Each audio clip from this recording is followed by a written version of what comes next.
Agradecemos a todos los que se están conectando y están compartiendo este space.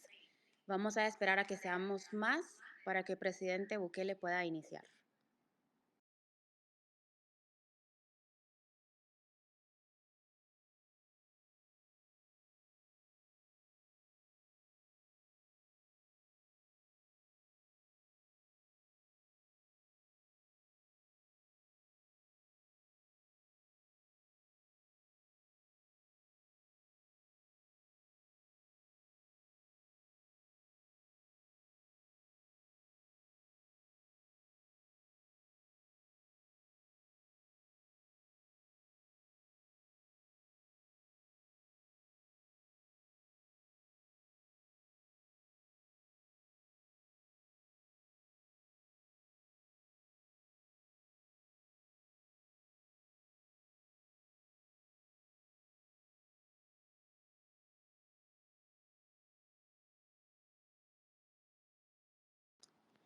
Gracias a todos los que se han conectado al space de esta noche.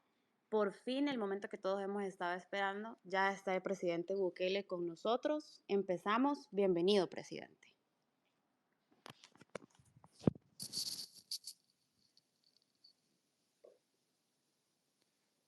Hola a todos, tengan buenas noches. Bienvenidos a todos los que se han conectado a este space. Vamos a tratar de hablar de la manera más relajada posible, un formato casual. No hay un script listo o un script preparado con anterioridad, no hay un discurso, no hay un mensaje escrito. Simplemente vamos a entrar a preguntas y respuestas al azar. Simplemente pueden preguntar lo que sea, del tema que sea, de preferencia a temas de Latinoamérica, que es la mayoría de la audiencia a la que tenemos ahora, pero pueden preguntar cualquier cosa, solo mantener el respeto y la cordialidad que todos merecemos. Vamos a iniciar, veamos quién le podamos hacer una pregunta. Aquí ha pedido alguien de...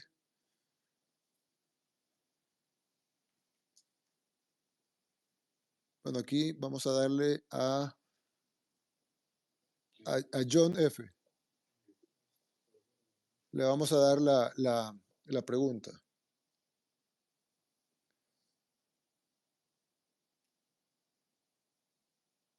John, tú puedes hablar ahorita. Por favor, haz la pregunta que consideres necesaria. Te estamos escuchando todos.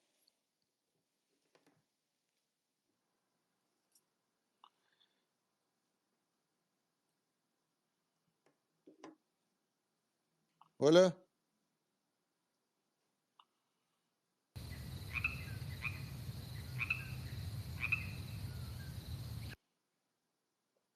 John, te estamos escuchando.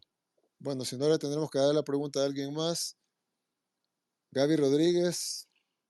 Puta. Bueno, creo que John no nos escucha. Vamos a...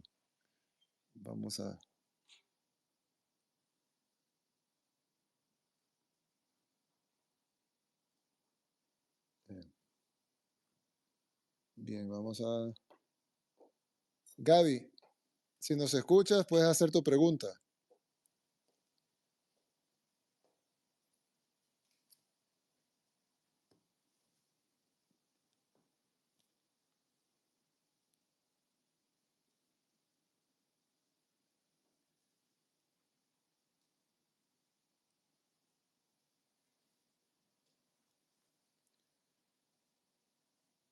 Gaby no se conecta. Ah, dice Gaby que no tiene micrófono. Bueno, perdón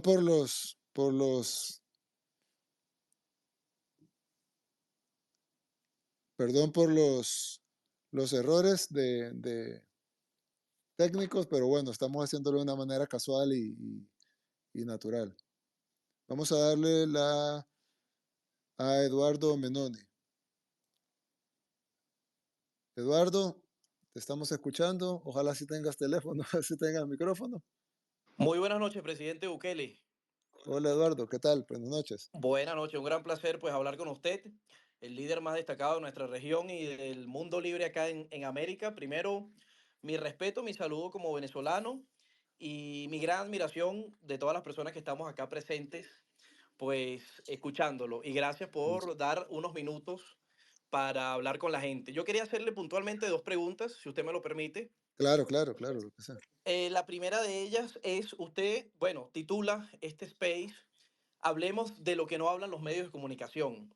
Usted ha hablado anteriormente de George Soros. Ha dicho que hay periodistas que son lacayos de George Soros, que son, pues, que terminan siendo propagandistas de esta izquierda globalista, ¿no? De estas entidades supranacionales que quieren estar imponiendo la agenda a los países soberanos y a los líderes soberanos, como en este caso es usted.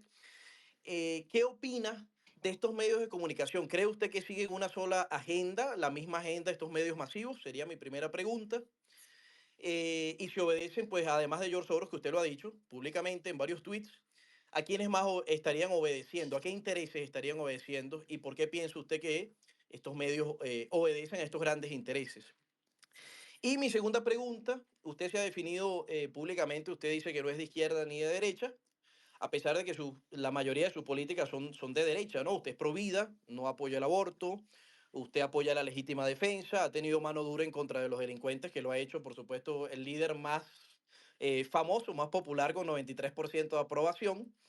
Em, y bueno, tiene diferentes políticas de derecha, ¿no? El Bitcoin, el libre mercado. ¿Usted siente que está más apegado hacia pues, lo que nosotros llamamos, ¿no? En Latinoamérica, a la derecha, que a la izquierda, a pesar de que usted empezó en la izquierda con el FMLN y luego pues, se ha distanciado, ha criticado al tirano genocida Nicolás Maduro Moros? Yo como venezolano viví en carne propia 20 años la dictadura chavista y luego la dictadura madurista y me tuve que ir de Venezuela. Actualmente vivo en Colombia. Entonces sé que tampoco usted está cercano a esa izquierda comunista, ¿no? A esa izquierda Claro. pues que apoya a los extremistas de nuestra región, a las tiranías de Cuba y de Venezuela y de Nicaragua. Entonces mi pregunta va allí, ¿cómo se definiría usted actualmente? Y bueno, quiero felicitarlo por su trabajo de mano dura en contra de los delincuentes y la labor que ha hecho para detener a 70.000 pandilleros y hacer de El Salvador, que es el pulgarcito de América, pero lo ha hecho usted un gigante con la labor que está haciendo. Lo felicito, mi respeto y mi admiración, y es usted gran ejemplo para todos los líderes que amamos a nuestra tierra y para los patriotas que queremos ver a nuestras naciones crecer como usted ha sacado adelante a su país. Muchas Muchas gracias. gracias. Gracias a ti, Eduardo, por las preguntas. Bueno, en primer lugar, en el tema, me preguntaste sobre George Soros, sí, yo lo he dicho públicamente y lo sostengo. George Soros es una, pues no solo él, sino todas sus organizaciones, la Open Society Foundations, que es una sombría que cubre varias organizaciones que básicamente lo que hacen es financiar a personas que influyan en el poder político, generalmente incluso en Estados Unidos financian fiscales de distritos, que son personas, son campañas relativamente pequeñas, campañas que no tienen mucha competencia, donde el poco dinero puede hacer mucha diferencia. Elige incluso fiscales, paga periodistas, medios de comunicación, financia medios de comunicación, algunos directamente, incluso está en las páginas de estos medios, otros indirectamente a través de los periodistas, a través de contratos, a través de las ONGs, etcétera. Y lo que él hace básicamente es impulsar una agenda nociva, peligrosa para el mundo. Nuestros países están prácticamente secuestrados, no solo por problemas locales de cada país, políticos corruptos y todo lo que todos conocemos, sino que también por una élite internacional financiada por personas como George Soros. Él es tal vez una de las personas más conocidas, pero no necesariamente por ser la más conocida, la más poderosa. Personas como él, hay muchos más, algunos conocemos los nombres, otros no conocemos los nombres, eh, que impulsan una agenda de destrucción, una agenda de destrucción civilizacional. ¿Con qué objetivo? Bueno, sabemos que hacen mucho dinero de esto. Cuando hay, recuerden que toda crisis es una oportunidad, pero para estas personas toda crisis mundial es una oportunidad de negocio. Hay un complejo grande de industrial armamentista, hay un complejo grande industrial farmacéutico. Es decir, impulsar este tipo de agendas, yo no diría ideologías, porque va más allá de eso, va más allá de las ideologías. Esos son los llamados supernegocios, donde los montos a los que nosotros estamos acostumbrados a escuchar eh, palidecen a las cantidades que estas personas mueven. Oficialmente se conoce de cientos de billones, cientos de miles de millones de dólares en español, cientos de billones de dólares en inglés, pero estamos hablando de cantidades incluso desconocidas, poderes y controles que ellos tienen sobre gobiernos y sobre funcionarios. Pero recordemos una cosa también, de que estas personas manejan un gran poder, pero nunca han sido electos. Ellos nunca van a una elección a enfrentarse con sus propuestas, no plantean a las poblaciones de estos países sus propuestas, la gente no los ha elegido. Y sin embargo tienen más poder que muchos funcionarios electos e incluso, por supuesto, mucho más poder que la misma ciudadanía.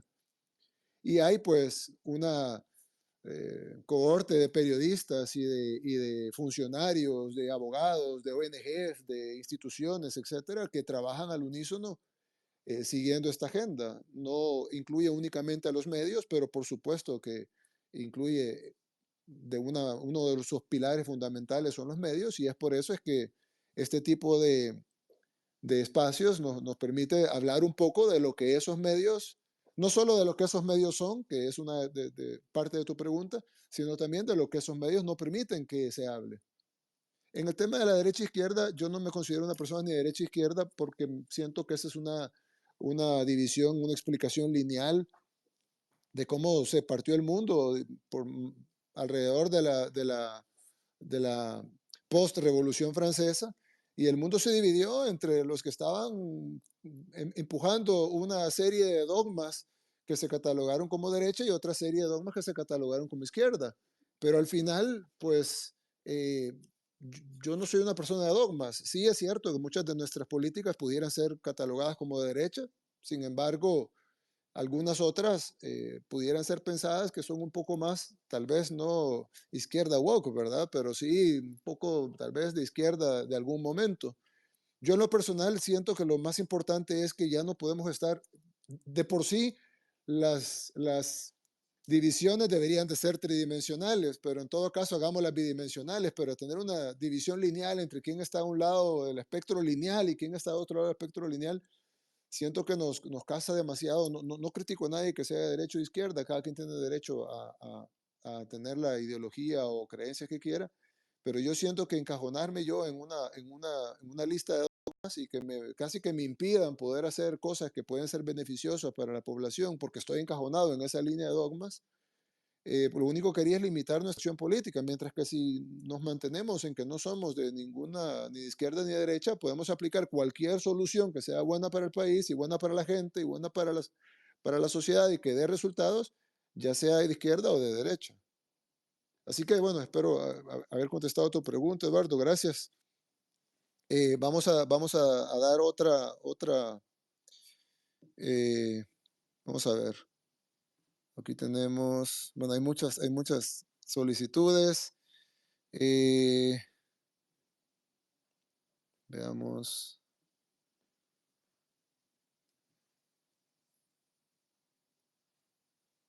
Dice Francis Meléndez, guitarra, batería, mi vida política. Vamos a ver, vamos a ver. ¿Te gusta la guitarra? ¿Te gusta la política? Frank, tu pregunta. Frank, tienes que quitarle el. Hoy sí. ¿Ahí sí? Ok, sí, te escuchamos perfecto. Ok, buenas noches, presidente. Buenas noches, Es, Frank. es, es un honor inmenso, no se imagina. Gracias, gracias, gracias. Y le agradezco y feliz año, feliz año. Eh, Estoy emocionado. Feliz año a toda su familia y por tener a Gracias, nuestro gracias, gracias. país de lo mejor. Espero yo algún día volver y ver a mi país nuevamente florecido. ¿Sí? Sí. Me disculpa, señor presidente, porque estoy muy emocionado. No hay problema, Frank, gracias. Mi, Tu pregunta. mi pregunta es, señor presidente, tengo esto y siempre lo dije, yo desde que estaba en bachillerato yo decía, ¿por qué había mucha corrupción? Y había muchas cosas que los diputados hacían, me refiero a los exdiputados, ¿verdad? Claro, Y ahora pues yo veo que ellos salen del país como si nada y llevan sus cientos de millones de dólares a disfrutarlos a otros lados y cómo tenían a nuestro país, cómo dejaron a nuestro país, a nuestras familias, a nuestros niños, a nuestros hospitales, todo en una desgracia inmensa. Y digo, ¿por qué no se puede hacer algo, señor presidente, para que ya no suceda eso, de que salgan los corruptos con nuestro dinero, con los dineros de los impuestos de nosotros los salvadoreños, y lo vayan a disfrutar a otros lados? No sé qué se puede hacer para eso, señor presidente. No sé, las leyes, reformarlas o qué se puede hacer, pues. Esa es mi pregunta y de antemano, muchísimas gracias por tomarme en cuenta y este es un momento que voy a tener en mi vida para mis recuerdos siempre. Y espero algún día yo llegar allá a El Salvador y tal vez se me da la oportunidad de conocerlo y verlo y estrecharle la mano por todo lo que ha hecho y por todo lo que seguirá haciendo, señor presidente. Muchísimas gracias a todos los que están aquí también en el Space.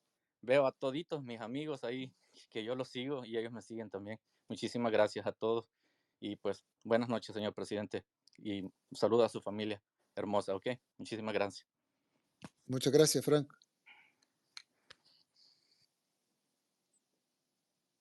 Sí, bueno, la pregunta que me hacía sobre la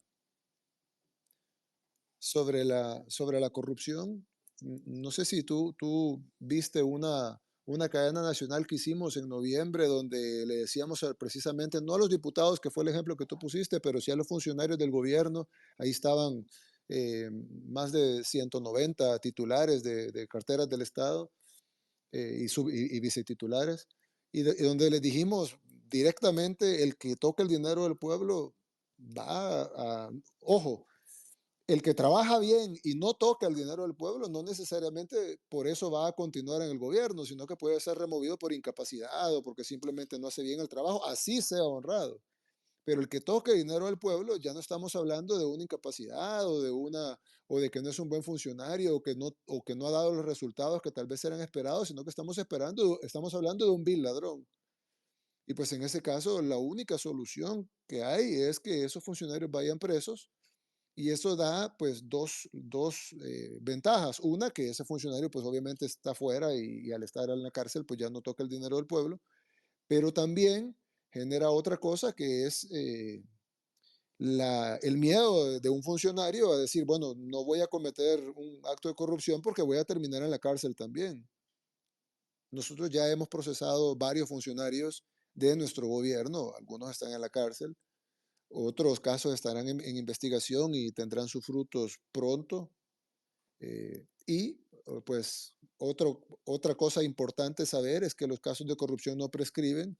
Antes sí prescribían, pero en esta Asamblea Legislativa se cambió.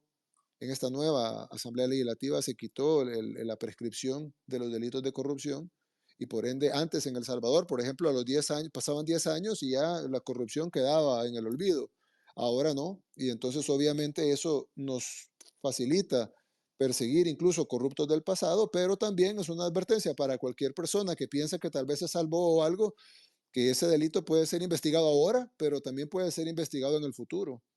Y yo creo que, bueno, en lo personal, yo creo que no vale la pena, primero, no solo manchar el nombre de uno y el de su familia, destruir completamente su legado, porque puede haber alguien que haga algo bueno, pero al final termina saliendo de corrupto, la gente se va a olvidar de las buenas cosas que hizo y solo se va a acordar de que es un ladrón. Y va a manchar y destruir completamente su legado. ¿Y para qué? Para tener un par de pesos que ni siquiera los va a disfrutar porque va a estar en la cárcel o va a terminar sus días en la cárcel, va a humillar a su familia, se va a humillar a sí mismo. Yo sinceramente creo que el político corrupto es de como de la parte más baja de la humanidad, digamos, alguien que no tiene respeto por sí mismo y mucho menos por la gente y pues poco a poco creo que con mano dura, así como se hizo con los delincuentes, con un poco de mano dura se puede ir eliminando esa plaga de los gobiernos, no solo El Salvador, que pues es lo que nos toca a nosotros, sino de todos nuestros países, que al final todos sufrimos una plaga de corrupción en los gobiernos. Creo que todos los amigos que están acá de Latinoamérica pueden confirmar de que en sus gobiernos actuales y anteriores han habido muchos casos de corrupción y que eso es una de las razones por las cuales Latinoamérica no ha crecido con el potencial que tiene. Bien, vamos a darle la palabra a otro más. Quiero ver. Angie creo que es de Perú. Vamos a ver.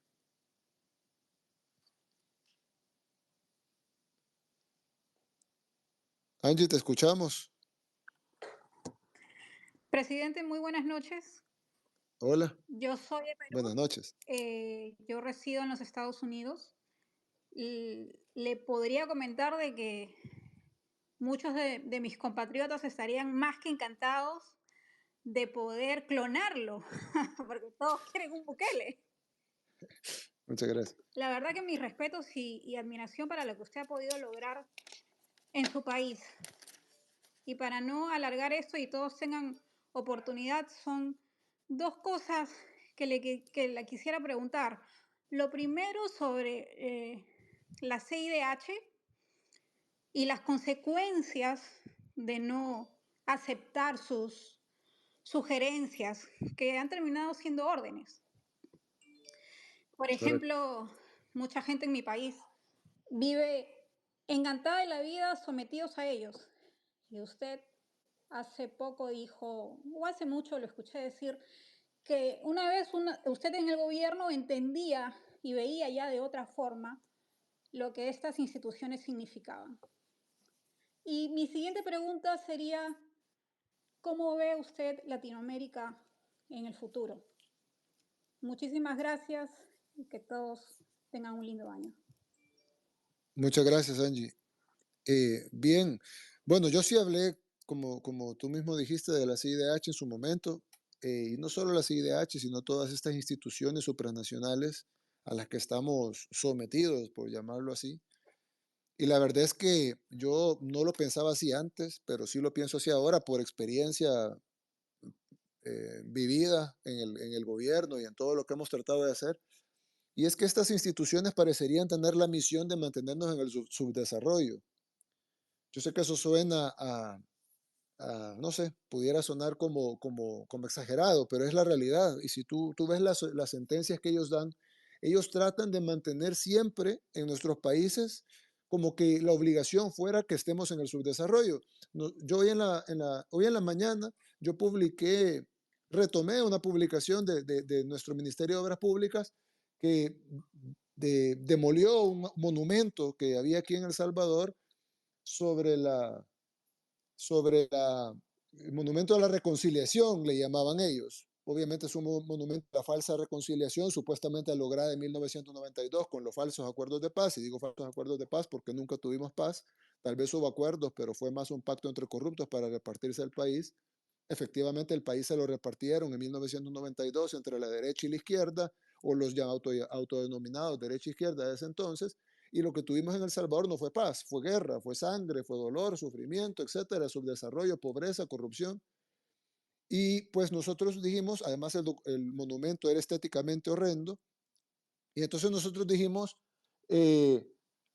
nosotros dijimos, eh, no sé si me escuchan, dicen que hay problemas con el audio, ¿no?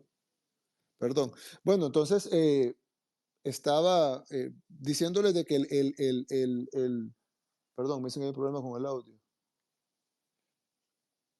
Bien, entonces había un problema de corrupción y grande, un problema de dolor, de muerte, de una guerra prácticamente en la que vivíamos.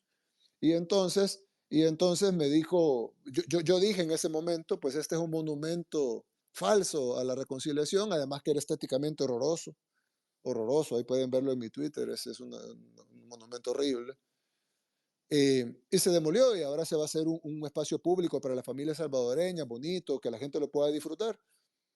Pues inmediatamente saltaron algunos de los defensores del status quo, que siempre los hay. A mí me sorprende cómo la gente puede defender a la persona que lo tiene en el yugo y lo defiende. Algunos están pagados, obviamente, reciben un cheque por eso, pero hay muchos que no reciben cheque y simplemente defienden ese status quo y ese yugo que nos han puesto toda la vida en Latinoamérica, a todos los países sin excepción.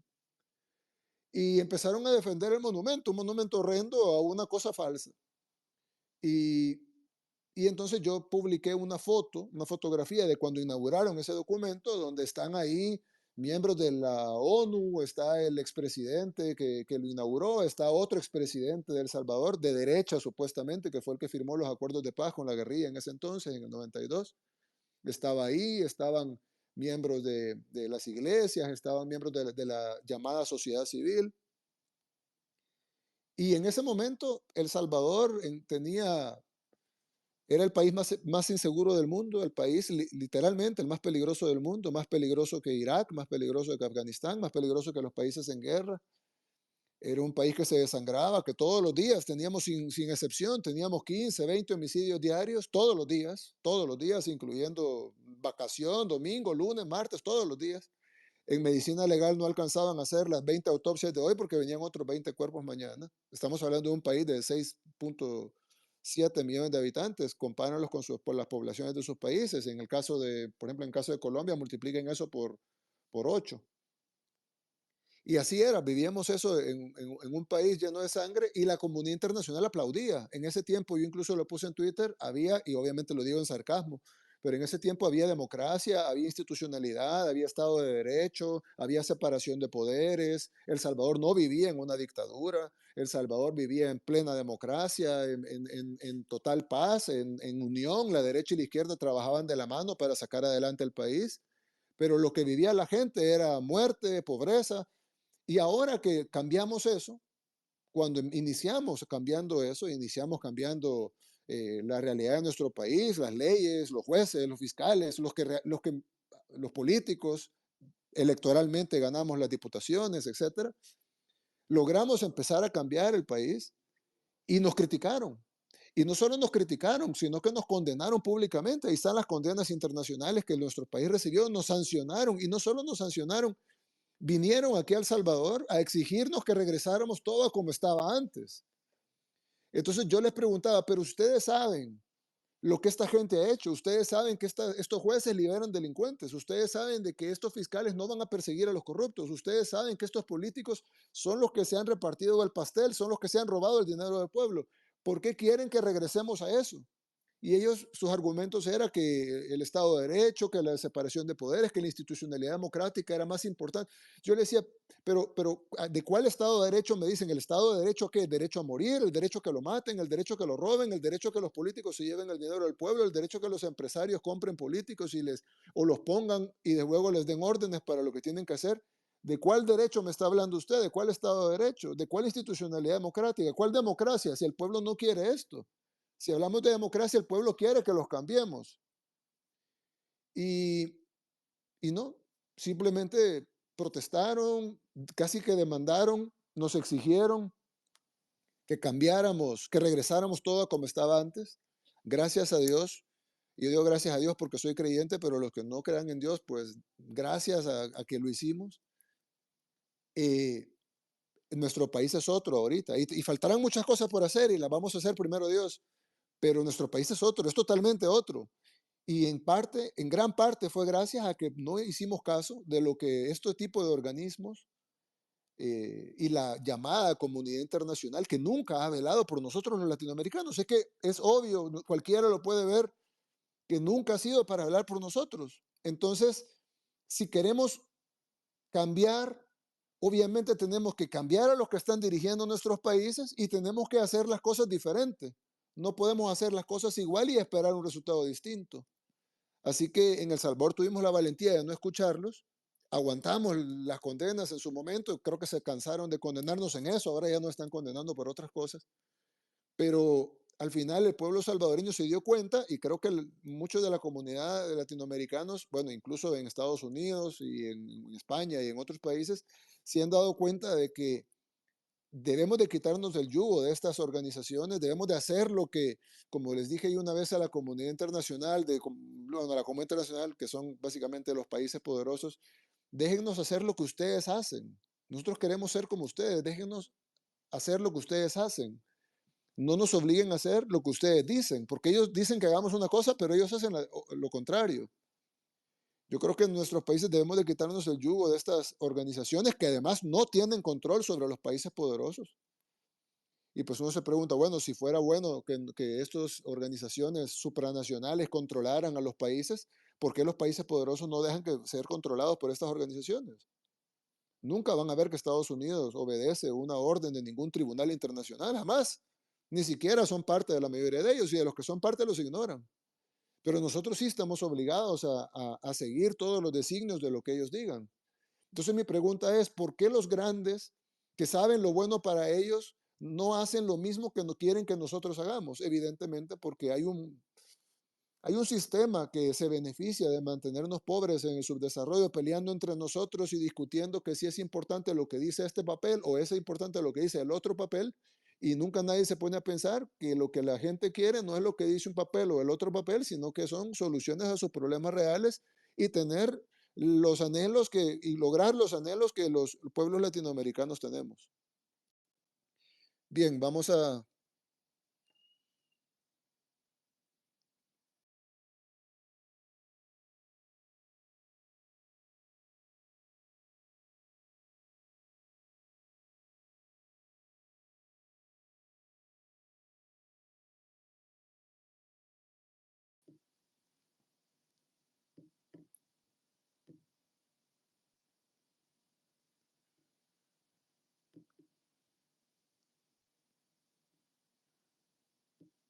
Ok, le vamos a dar a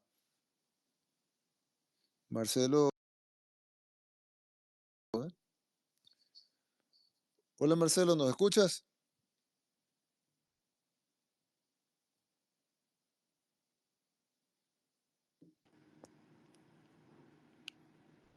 Hola Marcelo. Presidente, ¿qué tal? Buenas noches, Marcelo Larach de Honduras. Hola Marcelo, lo escuchamos.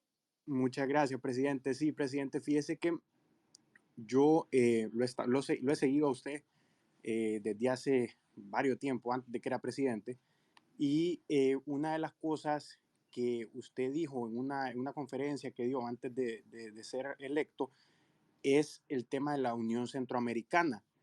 No, yo he visto pues las acciones que usted ha tomado, bueno, con Honduras en el tema de pandemia, le donó unas vacunas, ¿verdad? Y es una persona, es un político, ¿verdad? Que toda Centroamérica lo apoya en casi todas las decisiones o todas las decisiones que usted ha tomado en su país.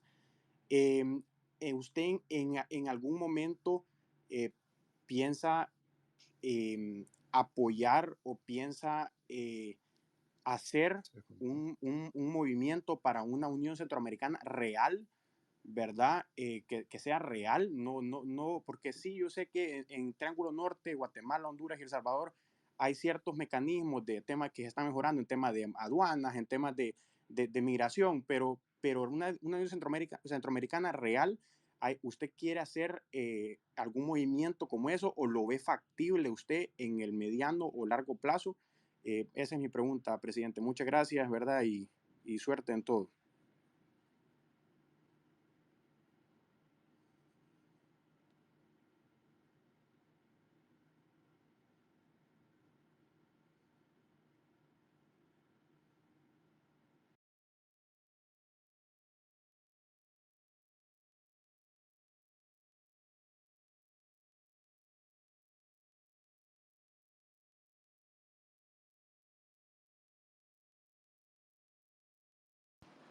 Hola, sí, bueno, gracias por tu pregunta, Marcelo.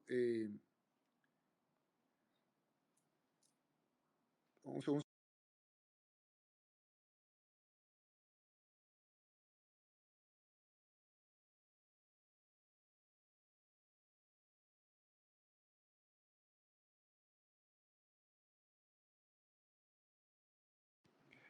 Bien, bien. Gracias por tu pregunta, Marcelo. Eh, sí, bueno, con el tema de la Unión Centroamericana, yo esa conferencia que di, la di antes de ser presidente. Sigo pensando lo mismo que lo dije, mantengo el 100% de lo que dije en esa conferencia. Obviamente ahora tengo más datos, pero sí mantengo lo mismo que dije en ese entonces. Perdón, tengo un poco de feedback.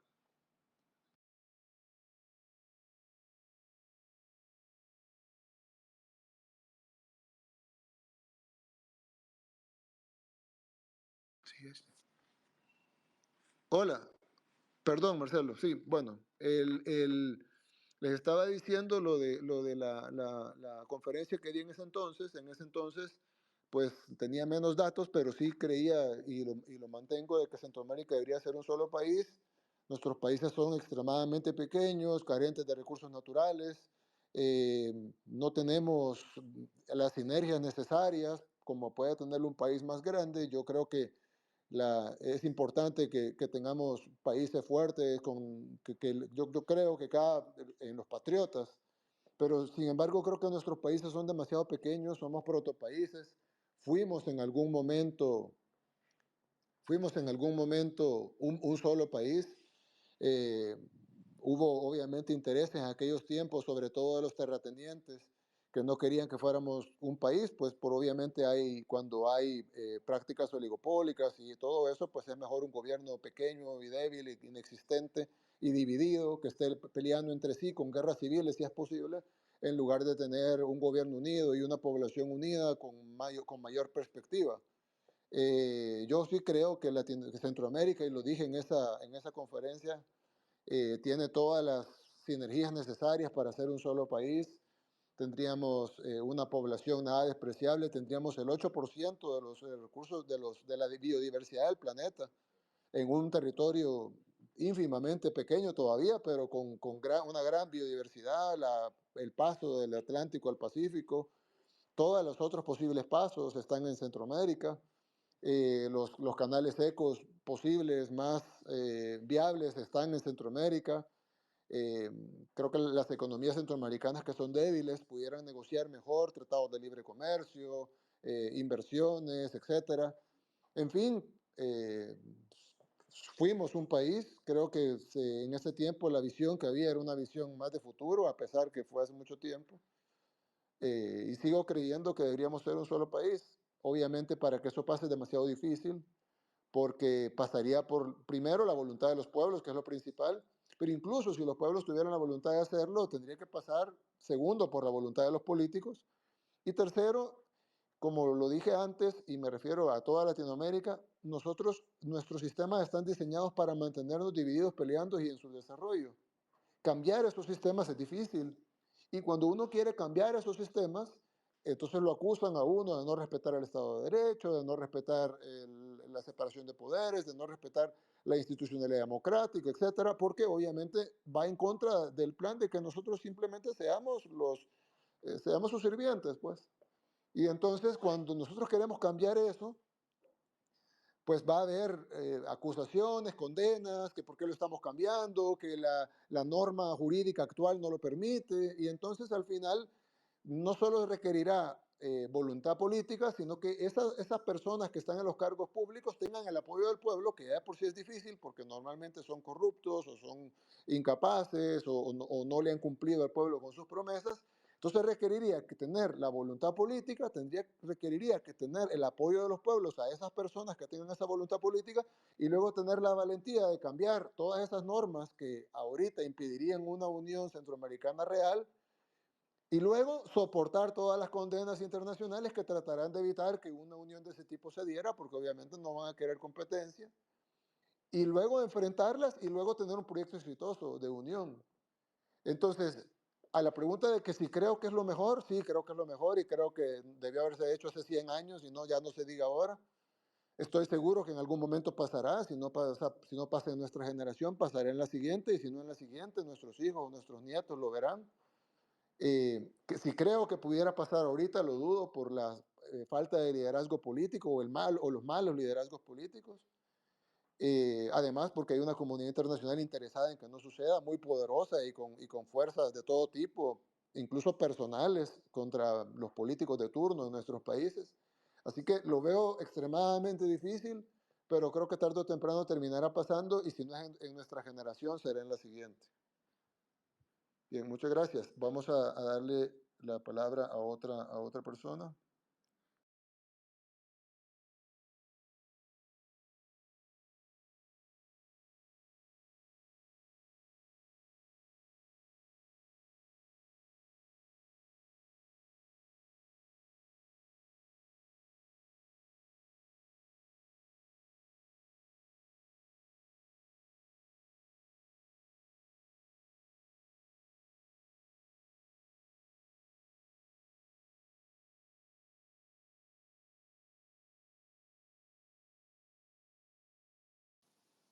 Bien, vamos a darle la palabra aquí. Daniel Uyauri. Bien, Daniel, ya puedes hablar. Si tu pregunta.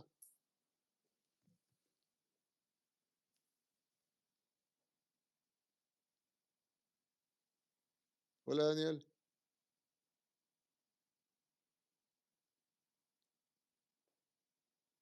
Bueno, no nos escucha. Vamos a darle la palabra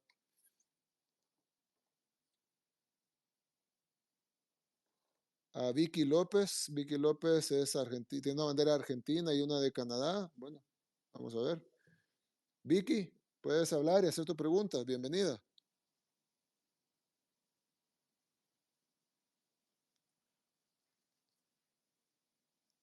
Vicky, te escuchamos. A César Moreno. Buenas noches, señor presidente. ¿Me escucha? Sí, Vicky, te escucho. Buenas noches. Yo vivo en Canadá y realmente quisiera felicitarlo por lo que usted está haciendo. Estoy muy emocionada.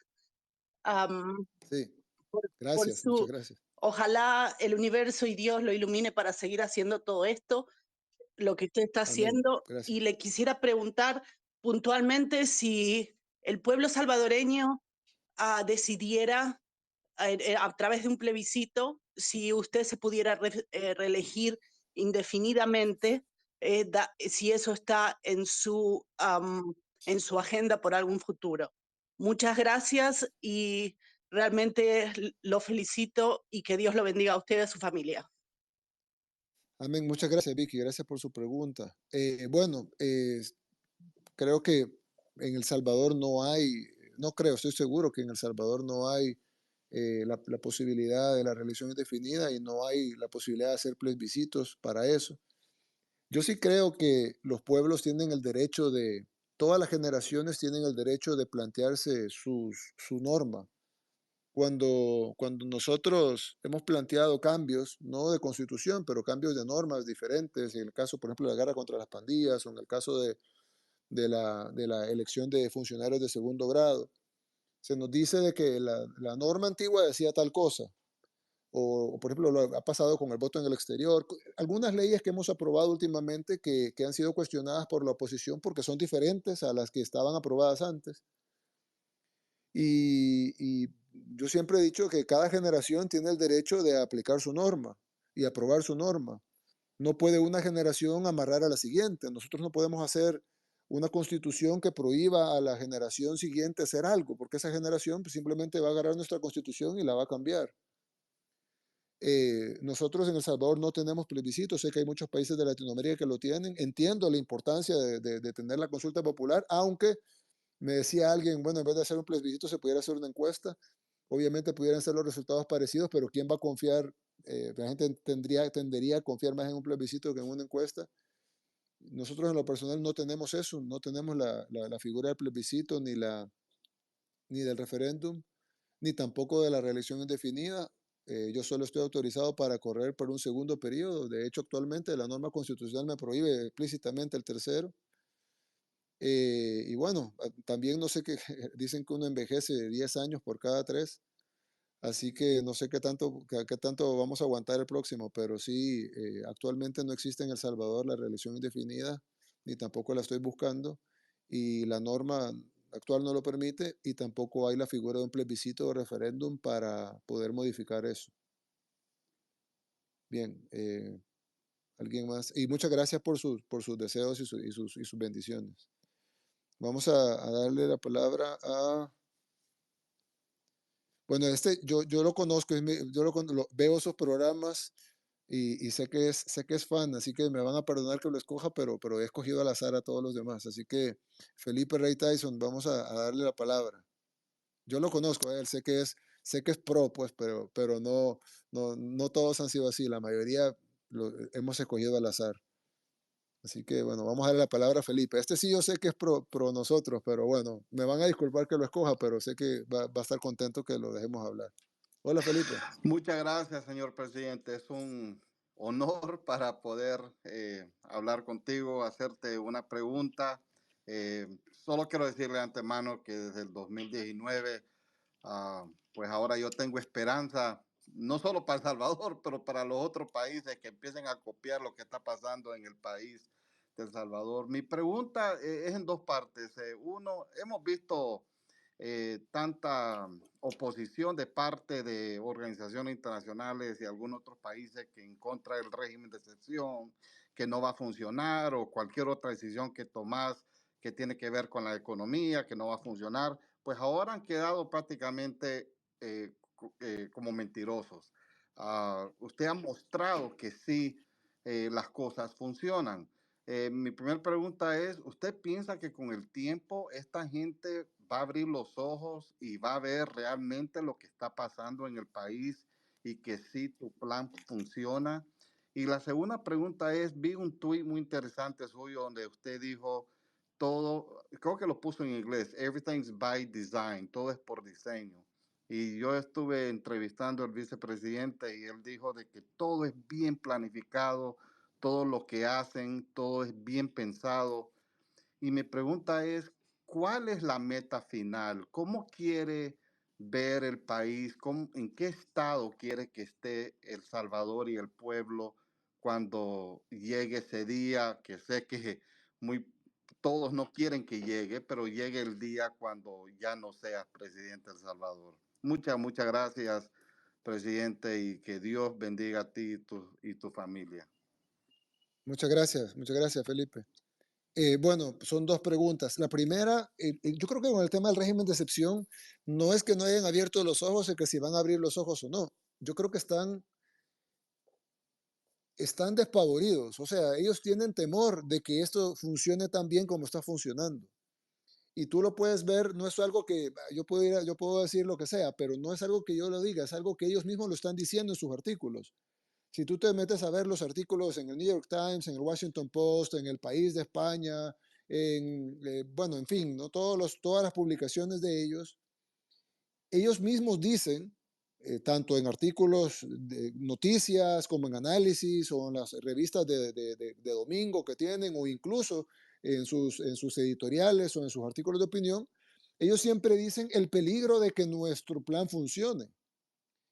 Eso, claro, a la mayoría de población, a la gente normal, nos parece absurdo porque decimos, ¿cómo que el peligro de que funcione? Si es bueno de que funcione, independientemente nos guste o no el político cómo lo hizo, pero es bueno que algo funcione. Incluso podemos cuestionar otras cosas, pero no quiere decir que vamos a estar en contra de que funcione. Es bueno que funcione y sobre todo si es de beneficio para la gente y sobre todo si es tanto beneficio para la gente. Pero ellos mismos alegan en sus artículos de que es un peligro a las democracias, como le llaman ellos, que yo no sé a qué se refieren ellos cuando le llaman democracia, porque si le llaman al poder del pueblo, pues en el caso del pueblo salvadoreño creo que no hay ningún proyecto que tenga tanta aprobación de su pueblo como el régimen de excepción en El Salvador, que tiene más aprobación que yo y que el gobierno, pues es decir, esa es la aprobación más alta que cualquier programa de gobierno tiene en el mundo. Y yo siempre les he dicho, bueno, muéstrenme un programa que tenga más apoyo en el mundo que este y que funcione como este y lo aplicamos. Pero ellos básicamente yo creo que le tienen miedo a esto. E incluso estaba leyendo un artículo hace poco no recuerdo el periodista, pero estaba leyendo un artículo hace poco que él decía que el peligro de que esto funcione es que otros países lo van a querer emular, lo van a querer copiar, lo van a querer resolver sus problemas igual.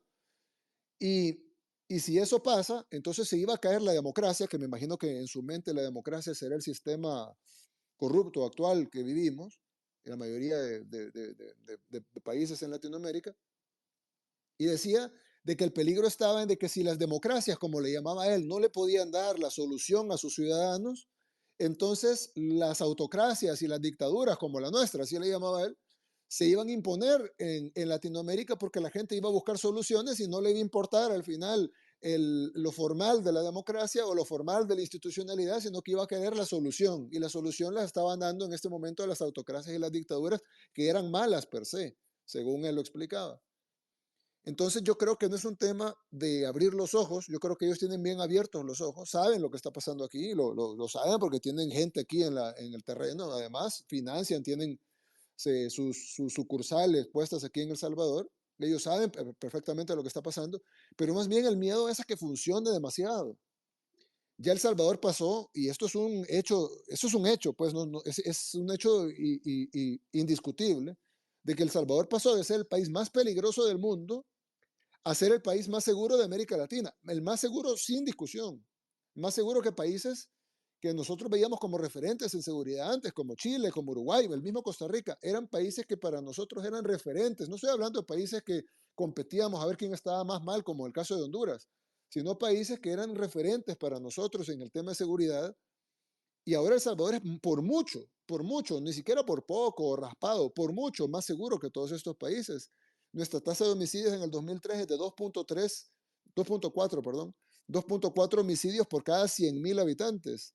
Solo para compararlo, en el año 2015 la tasa fue de 106 homicidios por cada 100.000 habitantes. Y la tasa actual es de 2.4 homicidios por cada 100.000 habitantes.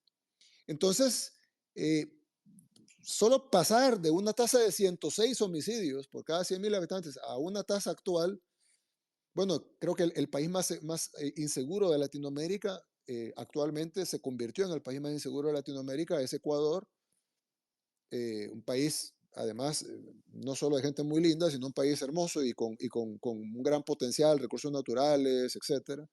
Pero se convirtió este año, en este año que acaba de terminar, en el país más inseguro de Latinoamérica, con una tasa, la tasa de Ecuador actual, si no me equivoco, me corrigen nuestros hermanos ecuatorianos, pero la tasa de Ecuador actual, la del 2023, es de 44.9.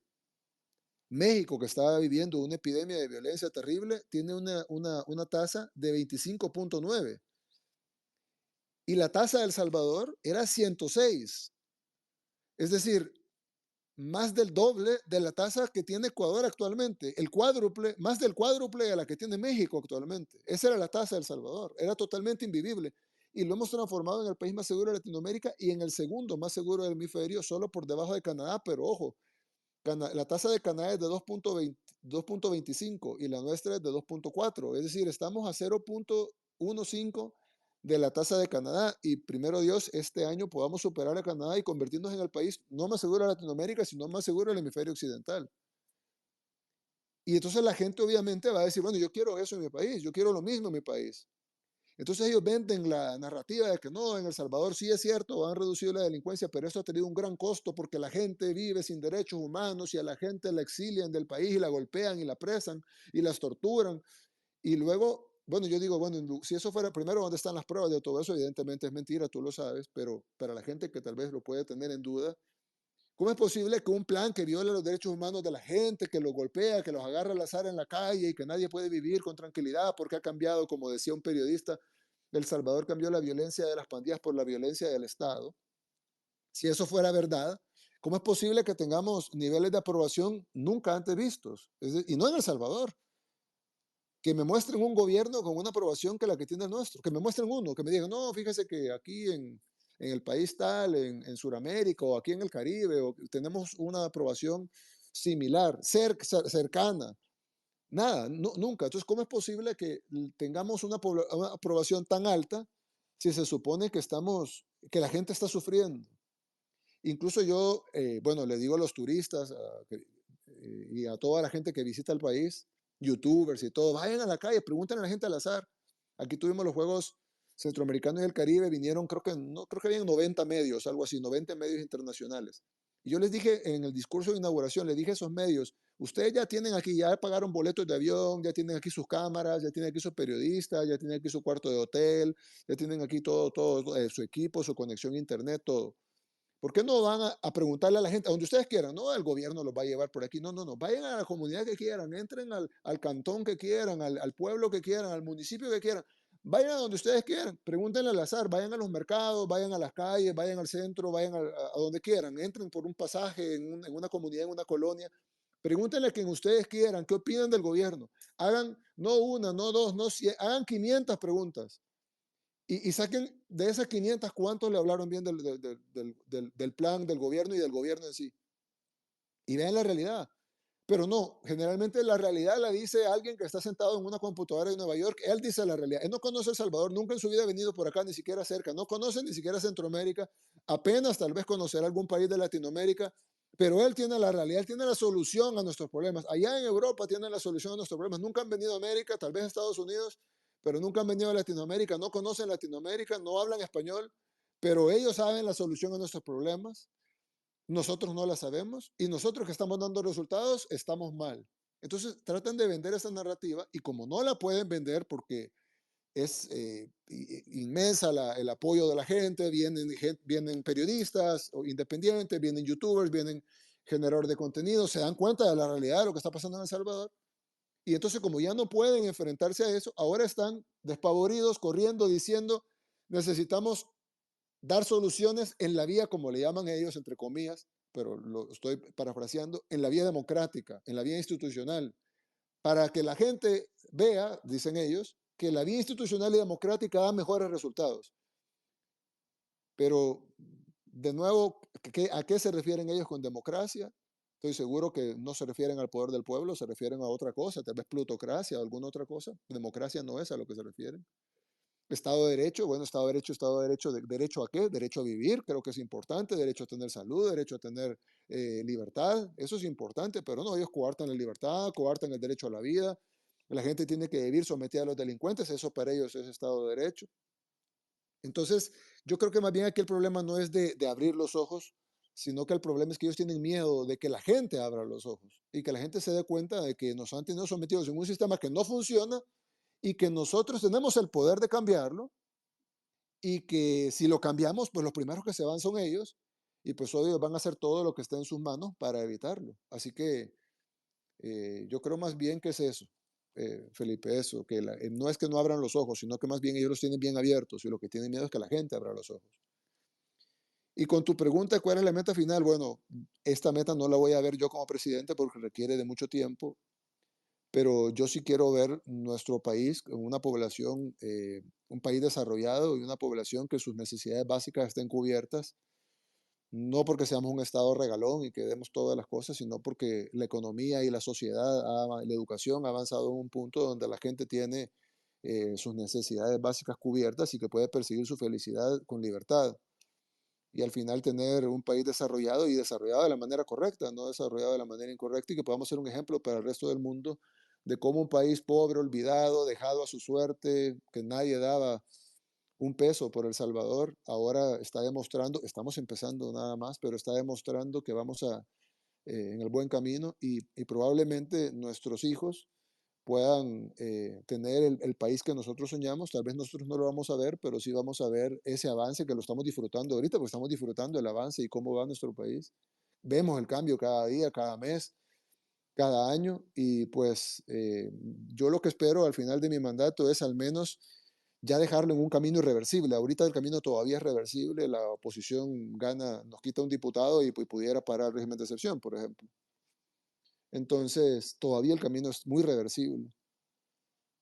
Hay muchos pandilleros que están detenidos, pero no están condenados todavía. Es decir, falta un proceso para que las cosas sean irreversibles, o por lo menos dentro de lo humanamente posible hablando, irreversibles.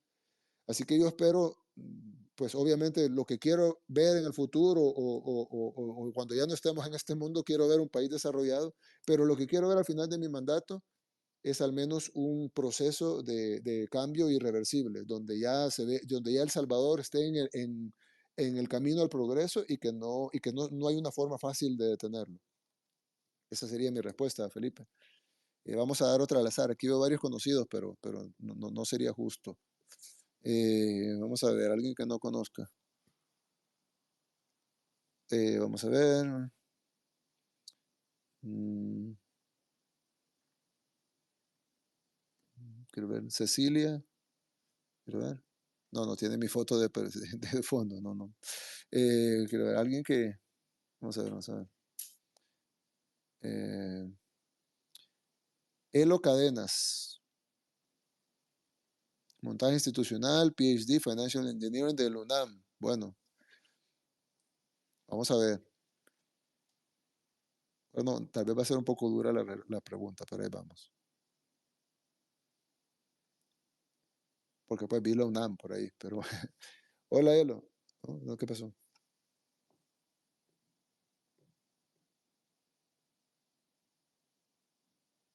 supuesto.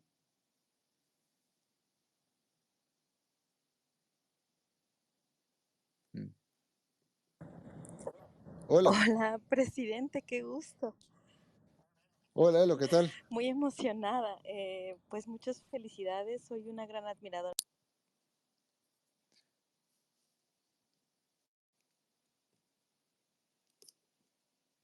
de usted. Gracias Muchas gracias. Se corta un poquito. Sí,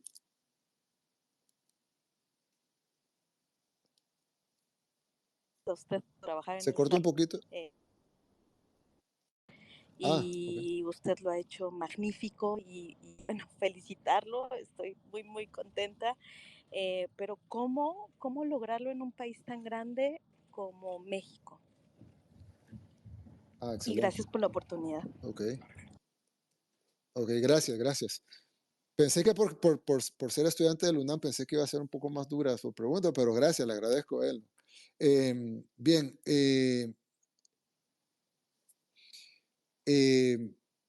sí, en el caso del Salvador y México, pues obviamente ahí podemos enumerar las diferencias tal vez en las miles, ¿no? No solo tamaño de territorio, tamaño de población, cada estado de México es diferente, tiene sus sinergias diferentes, la forma de gobierno también es distinta, presupuestos son distintos, etcétera. Hay muchas cosas que cambian, muchísimas. Y los paralelismos que se pueden hacer con países más pequeños son más fáciles. Un país como México, hacer paralelismo con El Salvador es muy, muy extremadamente difícil. Sin embargo, yo sí quiero decir algo que yo viví. Yo fui el primero, antes de ser presidente de El Salvador, yo fui alcalde y antes de ser alcalde de la capital del país, fui alcalde de un pequeño municipio donde todavía vivo, es el municipio donde yo vivo. Uno en El Salvador puede ser alcalde del municipio donde vive y donde nació. Entonces yo nací en la capital, pero vivo en un municipio pequeño en las afueras de la capital que se llama Nuevo Cuscatlán. Y yo fui primero alcalde de Nuevo Cuscatlán en el 2012.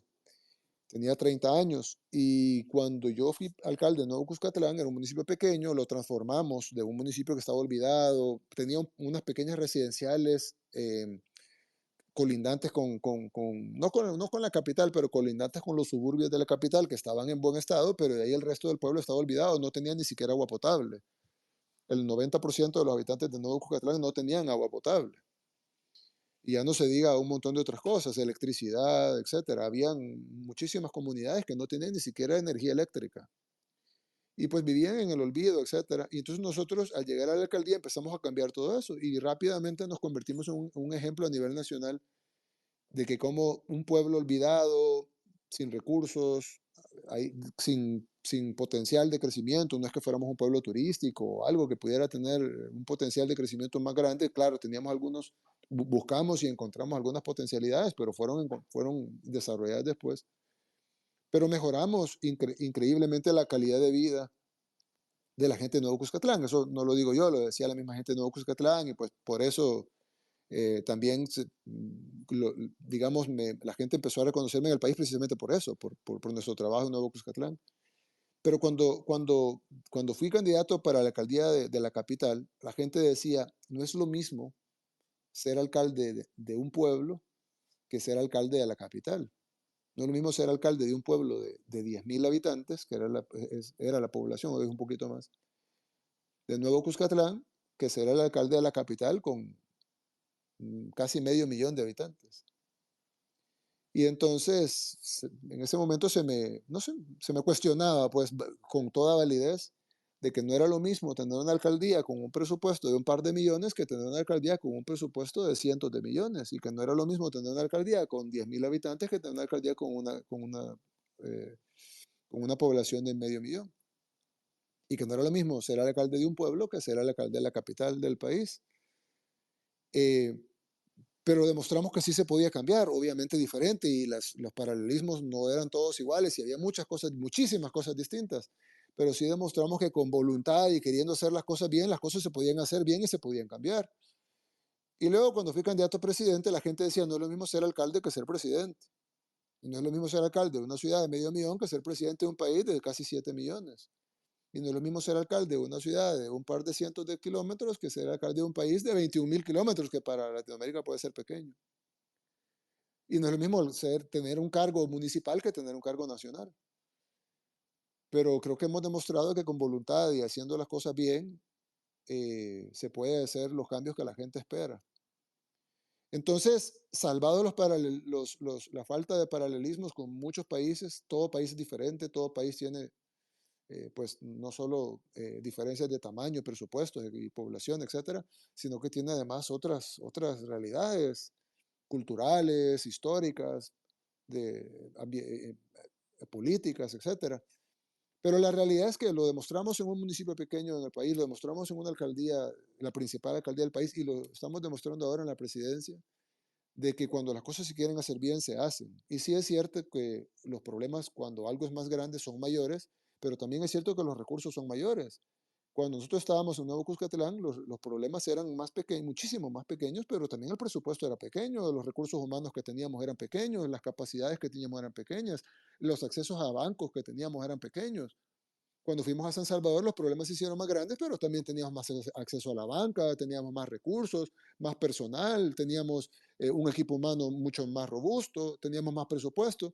Y ahora que estamos en el país, pues es más grande los problemas, muchísimo más grandes, pero también tenemos más presupuesto, tenemos un ejército, es decir, que no teníamos en la alcaldía, ¿no? Tenemos una policía nacional que no teníamos en la alcaldía, tenemos ministerios que no teníamos en la alcaldía, tenemos capacidades incluso legales y también constitucionales que no teníamos en la alcaldía. Entonces, es cierto que los problemas son distintos, pero también es cierto que así como los problemas crecen, generalmente también crecen los presupuestos, crecen los recursos humanos, crecen las capacidades de negociación de esos países con la banca internacional, los bonos de esos países se cotizarán diferente en los mercados internacionales, la inversión extranjera que tendrán esos países será muchísimo mayor a la que puede tener un país pequeño como el nuestro. Entonces, una realidad importante creo que es que sí, no es lo mismo Brasil que Panamá, pero así también son los recursos, así también son las posibilidades, así también son los presupuestos y estoy seguro de que la realidad que nosotros encontramos en El Salvador no era ninguna realidad sencilla. Estamos hablando de uno de los países con menores posibilidades de hacer algo en toda Latinoamérica. Entonces, si se puede en El Salvador, estoy seguro que se puede en México y que se puede en cualquier otro país.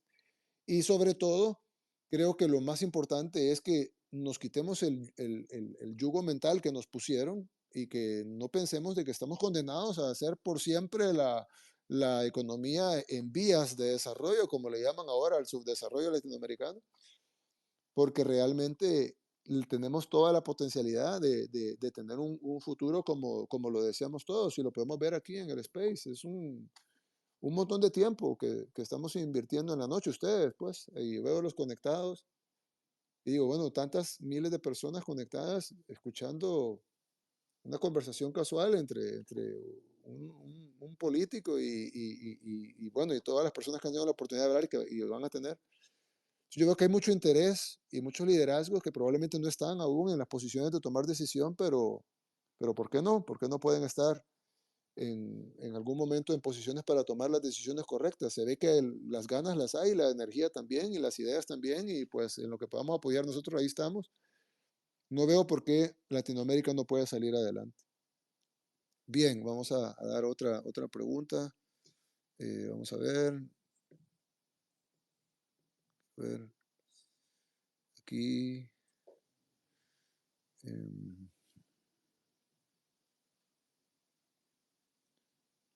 Félix Solís. Félix Solís,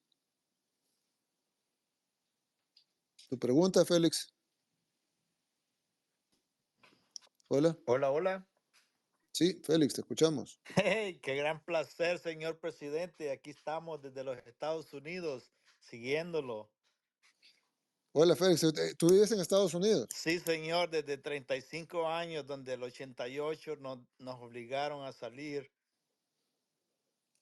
Ok, pero tú eres salvadoreño, Félix. Claro, definitivamente, 100%. Ok, ok. Bueno, bienvenido, Un bienvenido. un Tu placer. pregunta. Ahorita yo mi cuerpo lo siento caliente porque es un gran placer hablar con este señor. Bueno, gracias. Te agradezco mucho. Le agradecemos. Tu pregunta, Félix. No, más que pregunta es un agradecimiento. Ah, bueno, gracias, Félix, Sí, gracias. queremos darle las gracias por todo lo que ha hecho por nosotros. Gracias, Félix, gracias, gracias. Este, Es un honor para mí poder servir. Y incluso, bueno, me da un poquito no sé, me pongo a pensar que un salvadoreño que tiene 35 años de vivir en Estados Unidos, pues no se ve directamente tan beneficiado de las políticas públicas que hagamos en El Salvador y sin embargo que lo agradezcas tanto, no, pues sí, nosotros, nos llena mucho el corazón. yo he llevado a mis hijos desde que ellos ya estaban muy pequeños, 2003, y, o sea, nunca estuve en contacto con las personas que hacían el mal, pero ahora que yo veo la gran diferencia y vamos tranquilamente, le queremos agradecer por eso.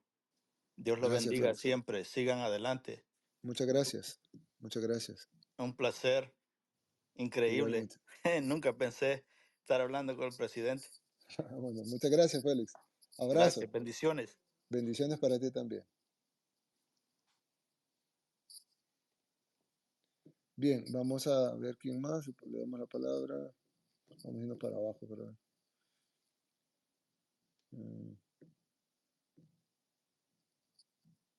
a ver, a ver, a ver.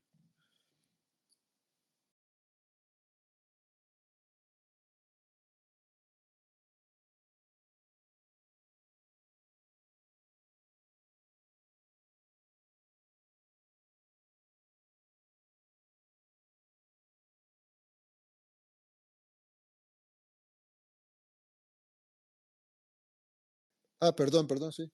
Bueno, vamos a darle a otra persona, perdón, ahí tenía el micrófono en silencio, sin querer. Bien,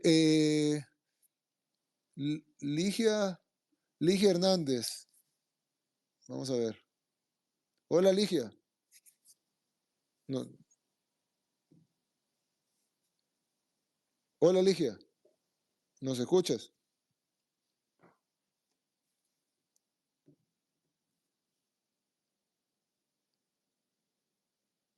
Creo que no nos escucha. Bueno, vamos a darle a otra persona.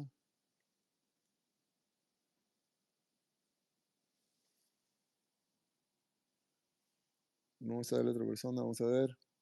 Eh, Diego Marroquín, vamos a ver. Diego, ¿nos escuchas?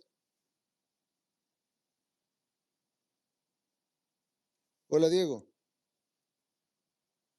Diego.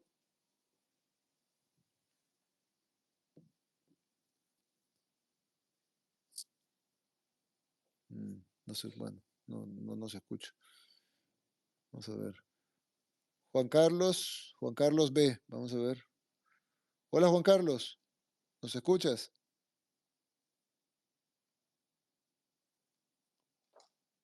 Diego, Buenas Juan noches. Carlos, ¿nos escuchas? Aló, ¿me escuchan? Sí, sí, claro que sí, perfectamente. ¿Qué tal, señor presidente? Mucho gusto. Muy bien, igual. Le saludo de la ciudad de Guatemala. Primero, quiero felicitarlo. Estoy bastante Gracias. emocionado por el excelente trabajo que ha realizado. Gracias, muchas gracias.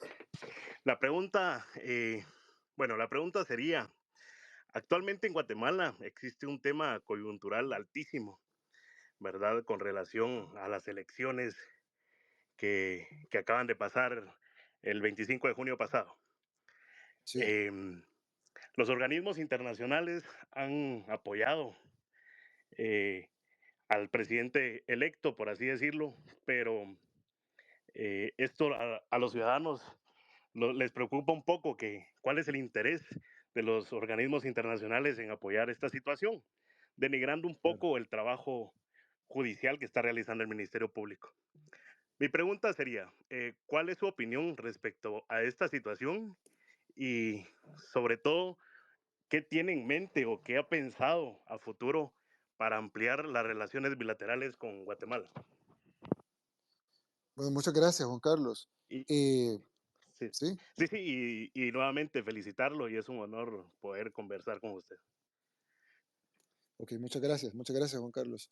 Bueno, sí, te agradezco por la pregunta. Yo he estado, pues, obviamente enterado de lo que está sucediendo en Guatemala. Nosotros no hemos querido involucrarnos en lo que está pasando ahí. Incluso eh, se nos atacó mucho porque nos abstuvimos en la OEA. No nos abstuvimos por ningún juicio de valor en lo absoluto, sino porque yo no creemos que nosotros debemos de inmiscuirnos en lo que en Guatemala, pues son los guatemaltecos los que deben de decidir por los guatemaltecos. Y nosotros estamos listos para trabajar con el presidente electo cuando tome posesión y vamos a trabajar siempre buscando que las relaciones sean las mejores. Nosotros tenemos nuestro socio comercial más grande es Centroamérica como región y pues uno de los más grandes, si no el más grande de esos es Guatemala. Casi todas nuestras hortalizas vienen de Guatemala. Es uno de los países donde más turismo tenemos. Creo que tú, me imagino que incluso tú has de haber venido varias veces a El Salvador y has de conocer muchas personas que vienen a El Salvador. Además, somos pueblos hermanos. Queremos tener la mejor relación posible con Guatemala. La hemos buscado siempre. Cuando yo ingresé como presidente, estaba el presidente Jimmy Morales. Tuve un par de reuniones con él. Luego él salió rápido porque ya solo le quedaban pocos meses. Una buena relación con él. Y pues ahora vamos a trabajar con el nuevo presidente igual. Nosotros no, como te dije, tuvimos algún ataque por no inmiscuirnos en lo que estaba pasando en Guatemala, pero nosotros creemos que son los guatemaltecos los que deben de resolver sus problemas, así como nosotros hemos exigido que se respete a que El Salvador sea el que debe resolver sus problemas y que nosotros debemos de resolver nuestros problemas con la ayuda, por supuesto, y el apoyo de la comunidad internacional, siempre y cuando sea eso, ayuda y apoyo, no imposiciones, que no las vamos a aceptar. Entonces, es por eso que decidimos abstenernos en la OEA. Fuimos el único país de toda Latinoamérica que se abstuvo, perdón, de toda América que se abstuvo. Y no fue, como te digo, por ningún juicio de valor, sino porque creemos de que son los guatemaltecos los que deben de solucionar sus problemas y nosotros estamos listos para trabajar con el nuevo presidente una vez toma posesión y buscar las mayores relaciones bilaterales posibles con el respeto de que cada país es un país soberano y si Dios quiere algún día seamos un mismo país, pues ahí sí ahí pues vamos a ser ambos ciudadanos del mismo país y vamos a tener opinión sobre los temas internos de los países, pero ahora, hoy por hoy, nosotros respetamos a Guatemala como una nación soberana y lo hemos demostrado en nuestras votaciones en la OEA y así lo vamos a seguir haciendo y con respeto vamos a buscar al próximo presidente para establecer las mejores relaciones bilaterales posibles. Y un abrazo a todos los guatemaltecos, un país que es tan hermoso que, bueno, está tan cerca que incluso es más de donde estoy yo ahorita es más rápido llegar a Guatemala que llegar a la zona oriental del país de donde es mi madre. Así que estamos tan cerca y somos más que hermanos. Un saludo a todos los guatemaltecos. Bien, vamos a ver. Vamos a darle.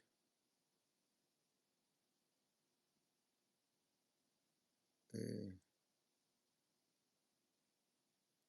una,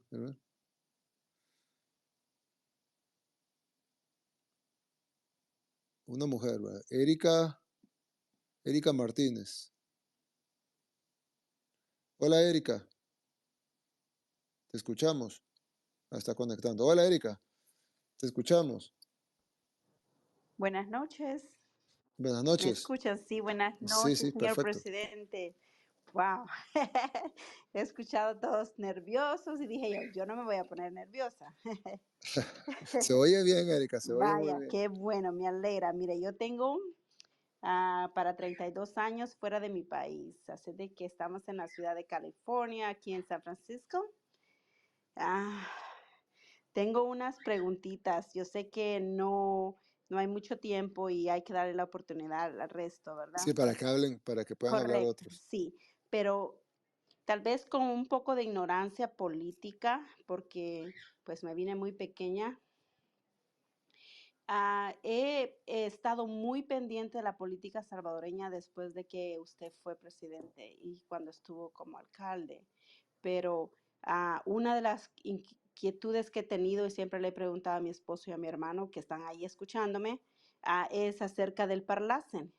¿Qué Sí, beneficios nos trae a todos los salvadoreños ser miembros del Parlacen? Esa es una, ¿verdad? sí, Dos, es que me inquieta mucho porque cuando usted vive fuera del país y se beneficia de muchas leyes en este país como el que vivimos ahorita, como cuando hacen control de renta, control de vivienda, todo eso, en nuestro país ahorita está pasando algo muy grande que he escuchado por muchos salvadoreños que no han tenido o no pueden tener o no tienen la oportunidad de comprar una vivienda porque están altísimos los precios, sí. terrible. Y esa parte me interesa mucho porque los que viven allá son los que tienen un poco más de derecho de poder obtener una vivienda. Y si nosotros que somos la diáspora y estamos comprando, entonces se están aprovechando de todo eso. Entonces, esa es mi segunda pregunta, ¿qué es lo que van a hacer para controlar eso? O si ustedes tienen alguna propuesta para en el futuro que se regule eso, ¿verdad? Sí, Mi tercer pregunta y la última sería como la salud y la tercera edad, pero porque sí, siempre soñamos en regresarnos y me voy a regresar. Eso sí es hecho, a vivir nuevamente a mi país y a poder disfrutar de lo que ahorita se está pasando y no lo pudimos disfrutar anteriormente. Y le agradezco gracias. mucho porque realmente nunca pensé que le dije a mi esposo, ya me voy a ir a dormir, madrugo, y no me llamaron. Gracias. Bueno, pues, gracias, Erika, gracias, gracias, y gracias por su pregunta. Muy pertinente. Eh, el tema de la vivienda es un tema que nosotros estamos viviendo un fenómeno en El Salvador, y es que El Salvador antes, como lo dije hace un rato, nadie daba un peso por él. Y entonces, pues claro, una vivienda allá en una comunidad de casas destroyer se podía comprar por $3,000. Habían literalmente viviendas de $3,000. Claro, vivir ahí era imposible porque el día siguiente iba a amanecer muerto. Ahora que El Salvador está prácticamente totalmente pacificado, es decir, no es que la gente piensa que cuando hablamos de que en El Salvador hay tranquilidad nos referimos al centro histórico o a los lugares turísticos o a algunas zonas. No, no, no. En El Salvador es 100% seguro en cualquier lugar. O sea, en cualquier comunidad, en cualquier pasaje oscuro, ahí que se pudiera ver hasta tenebroso, ahí todo oscuro y un barranco, lo que sea, es totalmente seguro ahí adentro. Entonces, ¿qué sucede? Que todas estas viviendas empiezan a subir de precio y empieza a haber una especie de burbuja inmobiliaria en donde la gente empieza a aprovecharse de eso, ¿no? Empieza a decir, bueno, ahora la vendo en tanto, ¿verdad? Y en El Salvador no hay control de precios. Yo no creo en el control de precios. Y no porque no me gustaría en el fondo, digamos, o no me gustaría instintivamente controlarlos. Pero el problema es que se da es que el control de precios solo funciona una vez. ¿Por qué? Porque si hay digamos, hay una oferta de casas, por decir algo, y puede funcionar con cualquier otra cosa. Voy a poner un ejemplo de Venezuela, y no tiene nada que ver con casas, pero en Venezuela se puso yo recuerdo porque lo vi en televisión, se puso hace años una cuestión, los amigos de Venezuela que nos están escuchando lo podrán decir mejor, yo no, discúlpenme la ignorancia sobre las cosas en Venezuela exactamente, pero se llamaba algo así como la policía de los precios justos. Y entonces el gobierno puso una especie de policía que iba a las tiendas y decía, este televisor está en tantos bolívares según nuestro manual tiene que estar en tantos bolívares. Y lo ponían 10 veces más barato. En ese momento entraba una cantidad de gente a comprar los televisores, porque obviamente estaban 10 veces más barato. Y pues entrevistaban al dueño de la tienda, ¿no? Y el dueño de la tienda, pues obviamente se ponía ahí a quejarse de que él no le salían las cosas y que de esa manera ya él ya no iba a comprar más televisores porque no valía la pena traerlos para venderlos a ese precio. Y pues funcionó muy bien la policía de los precios justos, pero solo funcionó una vez, porque ya nadie volvió a traer televisores. Y luego empezaron a traer televisores, pero ya era diferente dinámica y al final lo que empezó a haber en Venezuela fue escasez. Y luego de la escasez viene la pobreza. Entonces en El Salvador tenemos un problema inmobiliario que hay que resolverlo, pero se debe resolver con oferta. Porque si nosotros empezamos a controlar los precios de los que hay y decir, bueno, las casas no se pueden vender a más de tanto, claro, la gente que la compre feliz, porque tal vez la casa que iba a comprar en $100,000 la compré en 40, ¿no? Por el control de precios. Y qué bueno que el gobierno me reguló el precio y ya pude pagarla al fin, porque al 100 no la pude comprar, pero a 40 sí. Claro, pero los que construyen casas no van a volver a hacer una casa en el país porque van a decir, no, en ese país cualquier día el presidente se levanta y quiere regalar las casas y nos toca perder el dinero que invertimos. Entonces lo que nosotros estamos fomentando ahorita es la construcción de nuevas viviendas y afectar la relación oferta y demanda habiendo más oferta. Porque lo que ha pasado ahorita es que la demanda se ha multiplicado porque ahora tenemos turismo que no teníamos antes, porque ahora tenemos una migración inversa de salvadoreños de todo derecho que quieren regresar a El Salvador y pues obviamente quieren comprar una vivienda y pues ese mercado viene nuevo. Tú mismo dijiste que querías regresar en algún momento. Vas a necesitar una casa y vas a venir aquí, la vas a querer comprar o alquilar y eso va a influir el mercado porque va a haber más demanda de otra casa más. Pero tú tienes derecho a venir a tu país. Entonces, lejos de evitar que tú vengas o controlar el precio y hacer que la vendan a mitad de precio, que solo funciona una vez, lo que tenemos que hacer es generar que se construyan más viviendas y entonces al haber más oferta, por ende bajan los precios porque ya la gente ya no se puede aprovechar y los precios se vuelven justos. Porque si yo tengo, si en el país hay, por decir un número al azar, si en el país hay 1,000 casas disponibles y hay 1,500 personas queriendo comprarlas, pues esa se vuelve una especie de subasta, una especie de puja en donde los 1,500 se empiezan a ofrecer porque 500 se quedarán sin casa. Y pues obviamente se quedarán los 500 más pobres sin casa. Pero si podemos hacer que las empresas constructoras hagan 1,500 casas o más, o ya no se digan 1,600 o 2,000, entonces ya va a ser al revés. Ya no es la gente la que va a pujar por quedarse con una de las 1,000 casas y no ser de los 500 que se quedó sin casa, sino que van a ser los constructores de las 2,000 casas viendo cómo colocan 2,000 casas en 1,500 personas. Y por ende van a tener que bajar los precios, ser competitivos, ofrecer financiamiento con bajo interés, etcétera, para que poder vender las 2,000 casas a 1,500 personas. Entonces, la solución a esto, que requiere esperar un poco para que estas viviendas sean construidas, ya están siendo construidas. Yo mismo he supervisado la entrega de permisos de construcción, sobre todo de vivienda de altura, para tratar de afectar lo menos posible el medio ambiente, porque también es el tema del medio ambiente. Pero generar que haya más oferta de vivienda para que al final la presión no sea del lado de la demanda, sino que la presión sea del lado de la oferta, en el sentido de que hay más oferta y que la demanda al final va a seguir creciendo, pero si la oferta crece más que la demanda, los precios van a empezar a bajar porque viene la natural competencia entre los constructores y la gente que quiere vender su vivienda. Entonces al final, para poderle dar el beneficio que al final todos ganen, que todos puedan tener el acceso a una vivienda, incluyéndote a ti y a la gente de la diáspora y a los salvadoreños y a las nuevas familias de salvadoreños, porque cada vez que pues alguien se casa y forma una familia va a querer una casa nueva, etcétera, para que El Salvador pueda a- eh, darle la posibilidad de tener una vivienda a cada persona, lo que tenemos que hacer no es limitar la oferta con un control de precios que está demostrado que no funciona, sino que es fomentar que haya más oferta para que todos puedan tener una vivienda a un precio justo, incluyendo, por supuesto, los salvadoreños que quieran regresar al país o cualquier extranjero que quiera venirse a vivir legalmente a este país, que este país está abierto a la migración legal y lo que queremos es que venga gente que nos quiera ayudar a sacar adelante nuestro país. Claro, como los tiempos cuesta ajustarlos, pues tenemos un ingreso de gente, tanto de turistas como de salvadoreños en el exterior, más el hecho de salvadoreños que ahora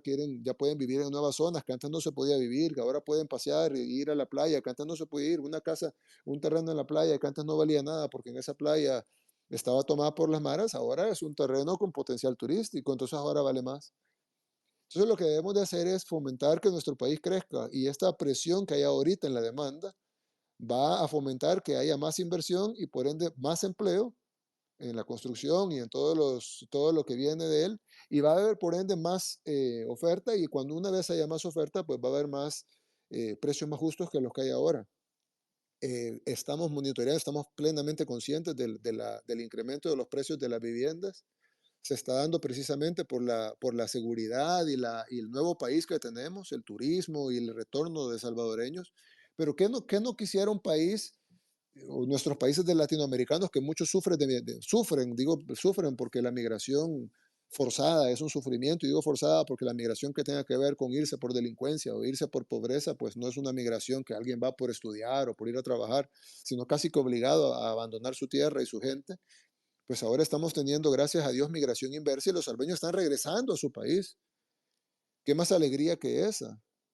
Y que tú puedas regresar a El Salvador cuando sí lo quieras y puedas tener acceso a una vivienda. Entonces lo que tenemos que garantizar es que crezca la demanda, no es reducir la demanda haciendo una control artificial de precios que está demostrado que lo único que va a lograr es congelar la oferta, y al final lo que vamos a reducir es la oferta y la demanda va a seguir creciendo, y al final vas a tener un mercado negro y no vas a solucionar el problema. La única forma de solucionar el problema es incrementar la oferta con la nueva construcción de vivienda y poder tener más oferta que demanda para que al final la competencia genere los precios justos que necesitamos, que no los tenemos ahora, estoy de acuerdo, pero que primero Dios los tendremos pronto cuando ingrese toda esta nueva oferta que está siendo construida ahora.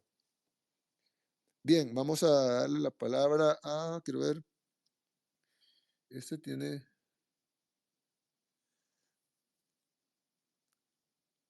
Michelle Céspedes. Vamos a ver.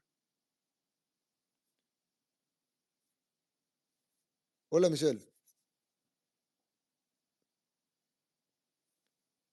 Michelle Céspedes, escuchamos. Señor Ah, bueno. presidente, un saludo. ¿Qué tal? Muy bien, gracias. Un saludo y, bueno, felicitarlo por toda la gestión que está haciendo en El Salvador. No voy a referirme mucho al tema porque es una evidencia lo que usted...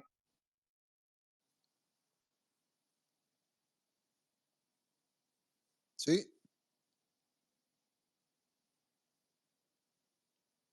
Ya no se escuchó, Michelle.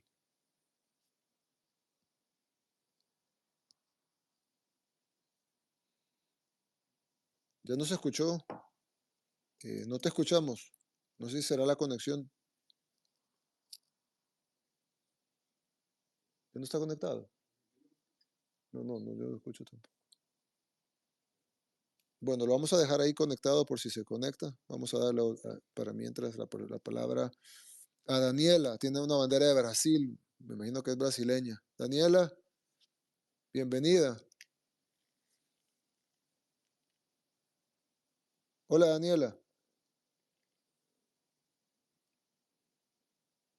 Hola, Daniela.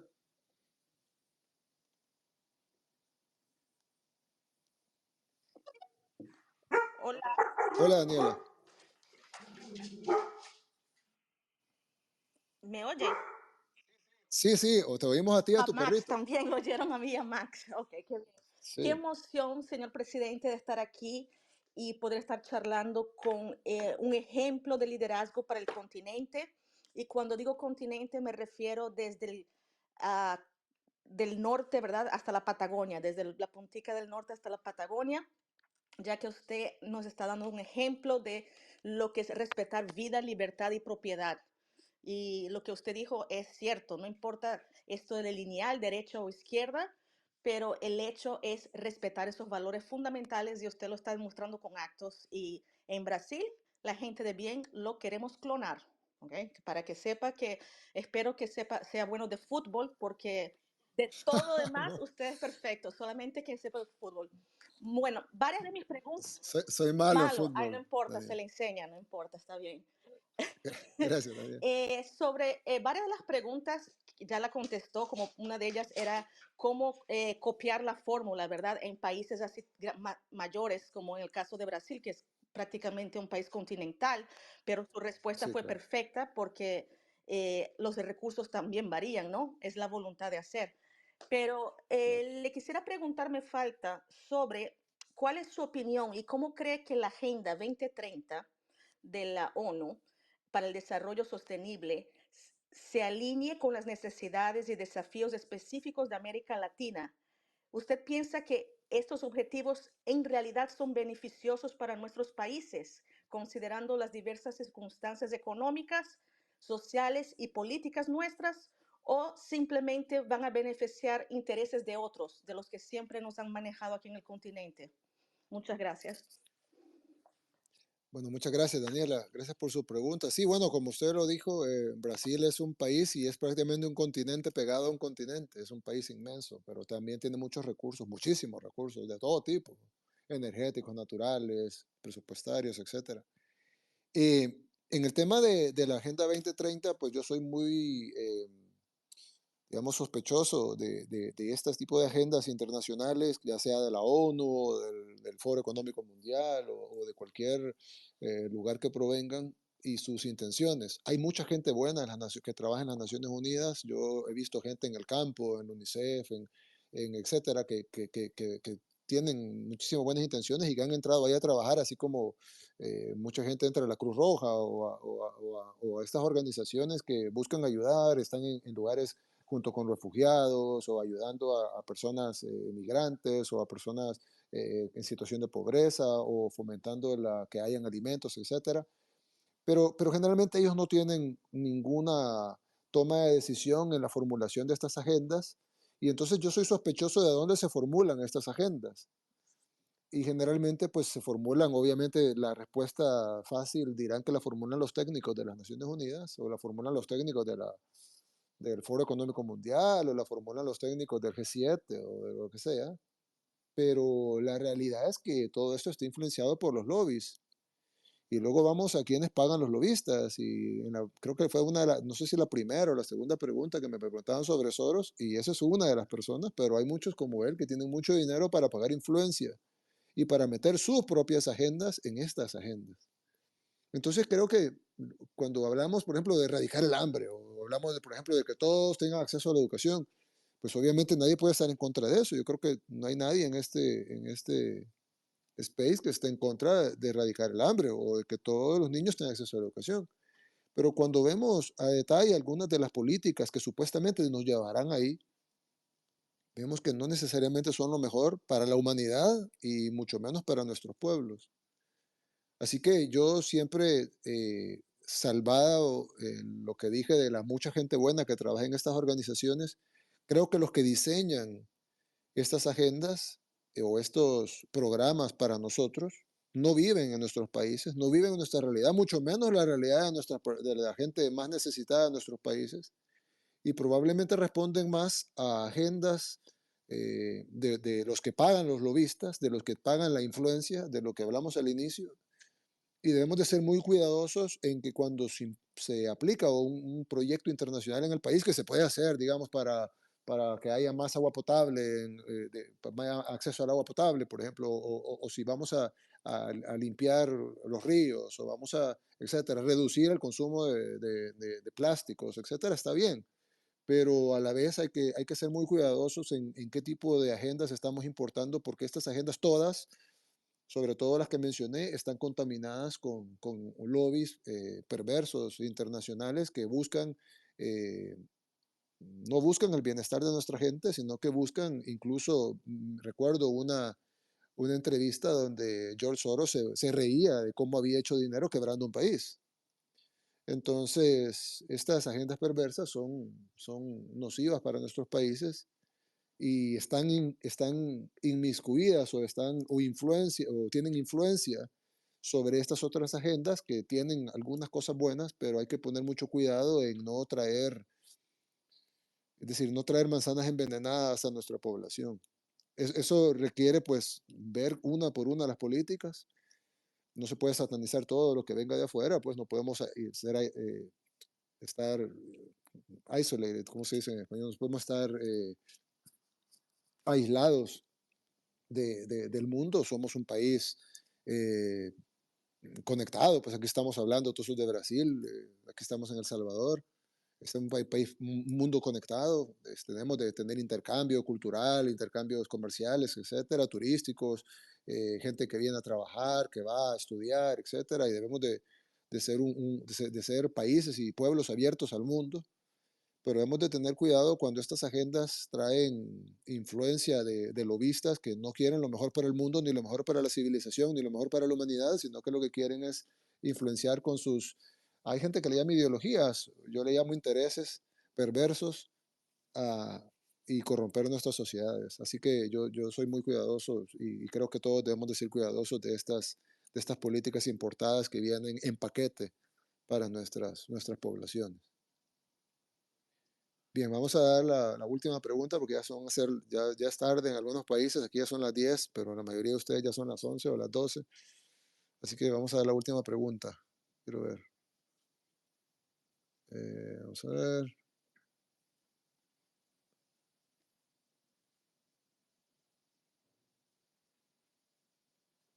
Vamos a ver. Alexander García.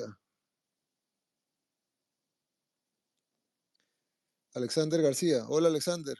Si nos escuchas. ¿Me escucha? Sí, te escuchamos. Bueno, un placer, señor Bienvenido. presidente. Mi nombre es Alexander García, soy de República Dominicana. Me resulta muy irónico el poder hablar con usted por esta vía, evidentemente, son cosas que uno nunca se espera, pero desde un país que está ubicado en el Caribe y el cual, pues, digamos que ha crecido mucho en materia turística y en otros sectores, me gustaría preguntarle sobre precisamente de cara a la imagen de El Salvador.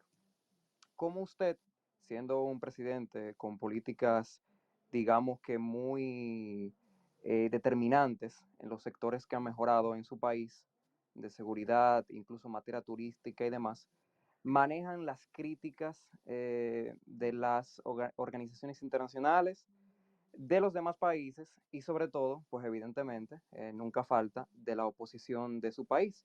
Porque si bien es cierto que para todos nosotros usted es un ejemplo de liderazgo y sobre todo de determinación, hay otros quienes con sus comentarios, con sus posturas, pues tratan de manchar de alguna manera u otra esas acciones que usted ha propiciado en favor de su gente.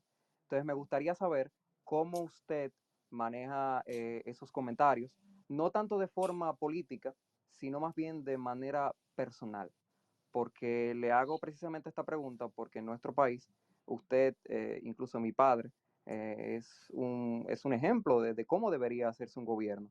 Y aunque en nuestro país atravesamos por un proceso de cambio, pues reciente, pero hay muchas cosas que nos gustaría mejorar e incluso que tomaran como referencia su gobierno.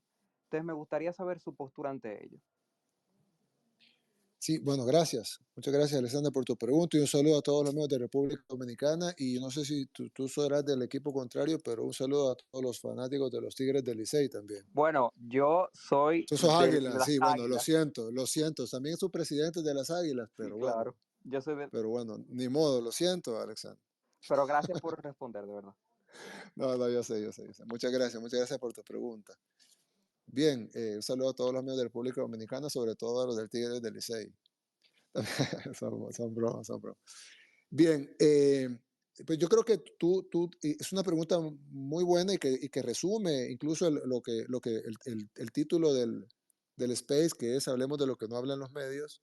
Porque cuando tú hablaste digamos, de los opositores que tenemos nacionales e internacionales, o los que tratan de manchar lo que hacemos, etcétera, o los que tratan no sé, de poner, eh, no solo resaltar lo negativo, sino incluso tratar de inventar negativos para poder vender sus narrativas. Pero tú mismo lo respondiste cuando me mencionaste a tu padre, me mencionaste a ti, me mencionaste a la gente en República Dominicana y cómo se toma en cuenta lo que está haciendo en El Salvador.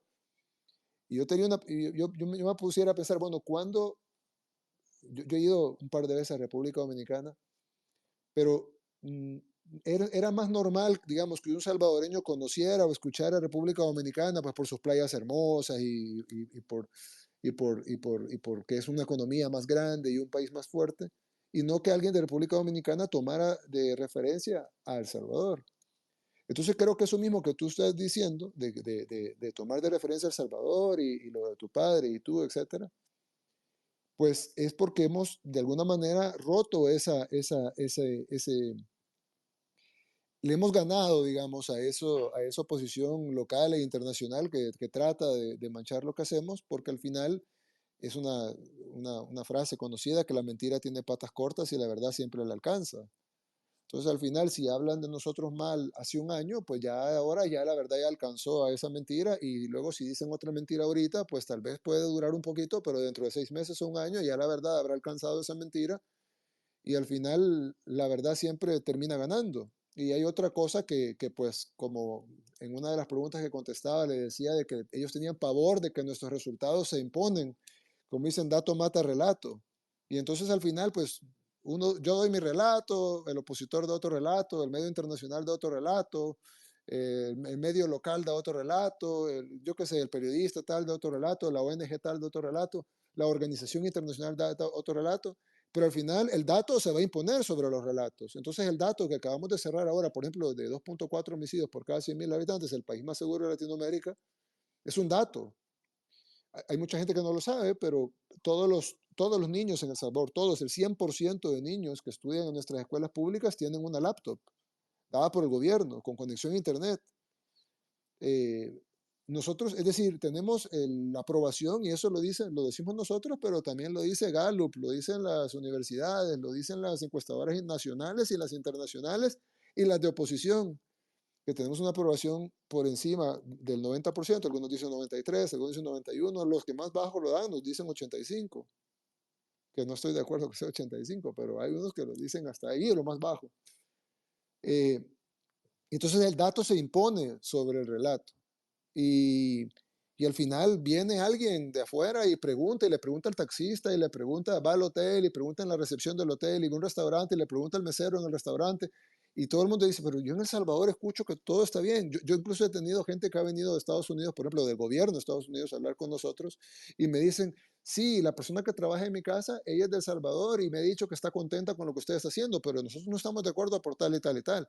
Y cuando fui a comer al restaurante, el gerente del restaurante salvadoreño y me dijo esto y esto y esto, pero yo le dije que no estaba de acuerdo.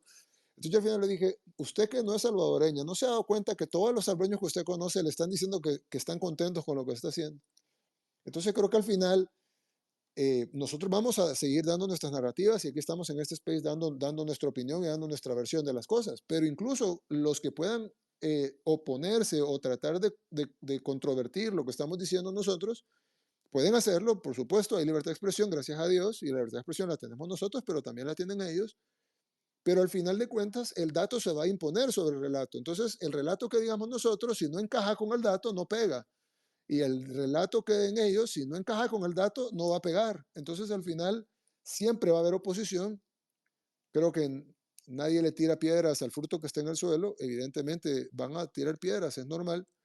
Pero lo importante es que el dato se impone al relato y que la verdad siempre se impone a la mentira. Entonces, al final de cuentas, sí va a haber ese ataque, va a continuar. Yo veo imposible, no veo difícil, veo imposible que, que esos ataques se acaben, a menos que no estemos haciendo nada o ya no existamos. Pero mientras estemos haciendo cosas buenas y estemos demostrando que las cosas pueden cambiar, van a haber ataques, pero si seguimos haciendo las cosas y Dios y así lo permite y las cosas siguen saliendo bien, el dato va a matar al relato y la verdad siempre se va a imponer sobre la mentira. Así que, bien, bueno, ya estamos, son las 10 de la noche, 16 aquí, no sé en sus países, creo que son 11 o 12 y 6 en la mayoría, ya que nosotros estamos más al occidente, pero bueno, fue un gran honor tenerlos a todos. Quisiera darle más tiempo, no los quiero tener más tarde. Yo con gusto me quedo unos 5 o 10 minutos más, pero no los quiero develar, aunque bueno, en teoría es voluntario quedarse, ¿no? Vamos a dar una pregunta más, pues, para cerrar.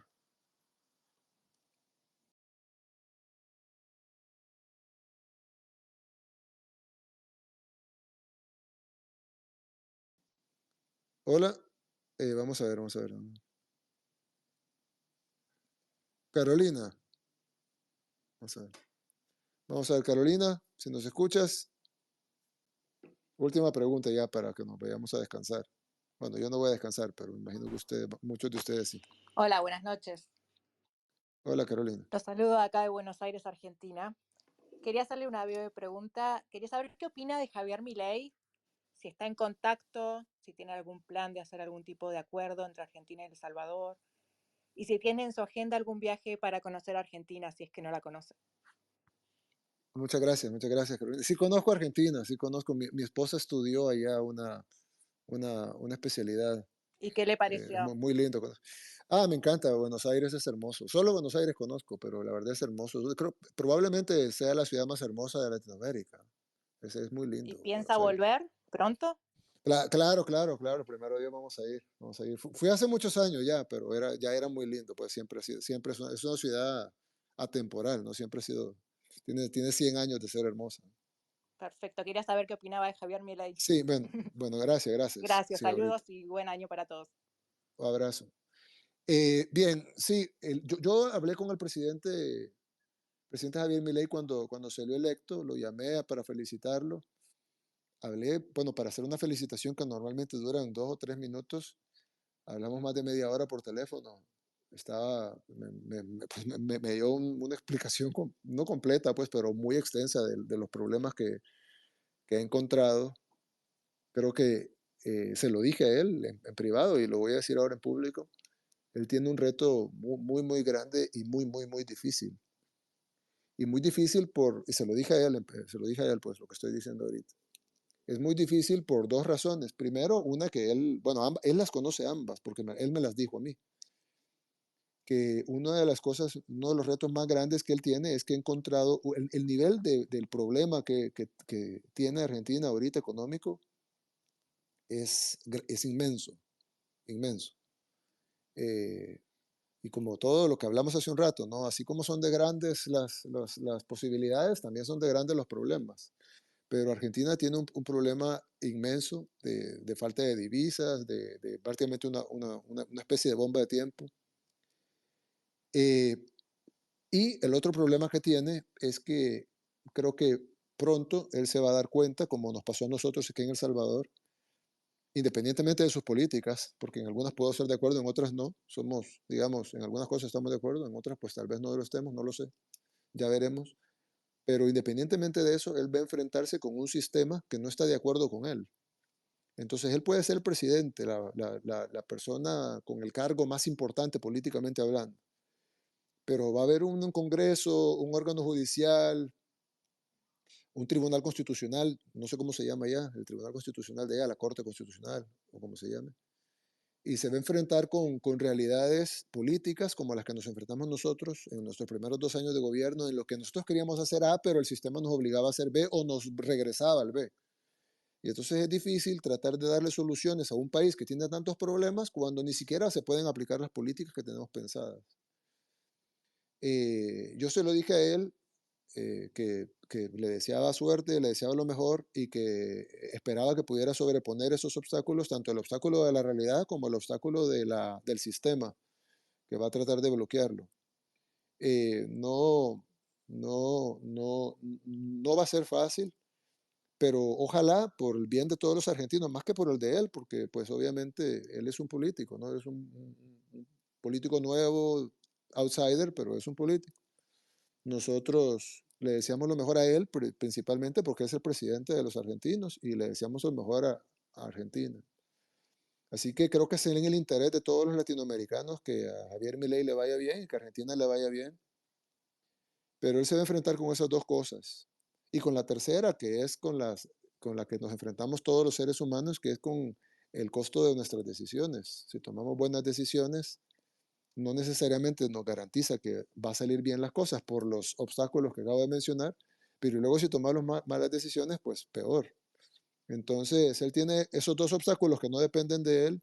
Uno es la realidad con la que se encontró y la otra es el sistema que lo va a bloquear y que no va a dejar que él impulse los cambios que quiere impulsar. Y luego está la tercera, que son la fragilidad de que si las decisiones que tome van a ser las correctas o no.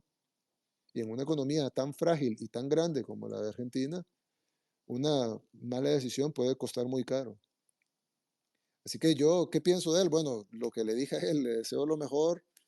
Eh, sé que está consciente de los problemas grandes que hay, no la tiene fácil, por lo que acabo de mencionar, pero bueno, será en los próximos meses, vamos a ver cómo se desenvuelve esto. Y ojalá, para bien de todos nosotros en Latinoamérica y sobre todo para el bien de nuestros hermanos argentinos, ojalá le vaya bien a él, porque eso significa que le va a ir bien a todos ustedes y por ende a toda Latinoamérica. Ojalá, primero Dios, pero está muy difícil la situación en Argentina. Bueno, les agradezco a todos, muchas gracias. Fue un gran honor haberlos tenido a todos. Espero que hayan notado lo natural, orgánico y lo casual y no preparado de este space adrede a propósito para que podamos hablar de esta manera así, no acartonada. Y pues bueno, con sus glitches técnicos y todo, pero al final creo que todos pudieron notar que las preguntas fueron al azar. Se abrió el micrófono todo lo que se pudo y bueno, ya vamos a cumplir 2 horas en este space, que creo que es el tiempo máximo de lo normal que debe de ser. Les agradezco que se hayan quedado hasta tan tarde y bueno, probablemente hagamos otro en el futuro y lo tratemos de hacer más divertido que este. Les agradezco mucho, un gran abrazo, Dios los bendiga a todos.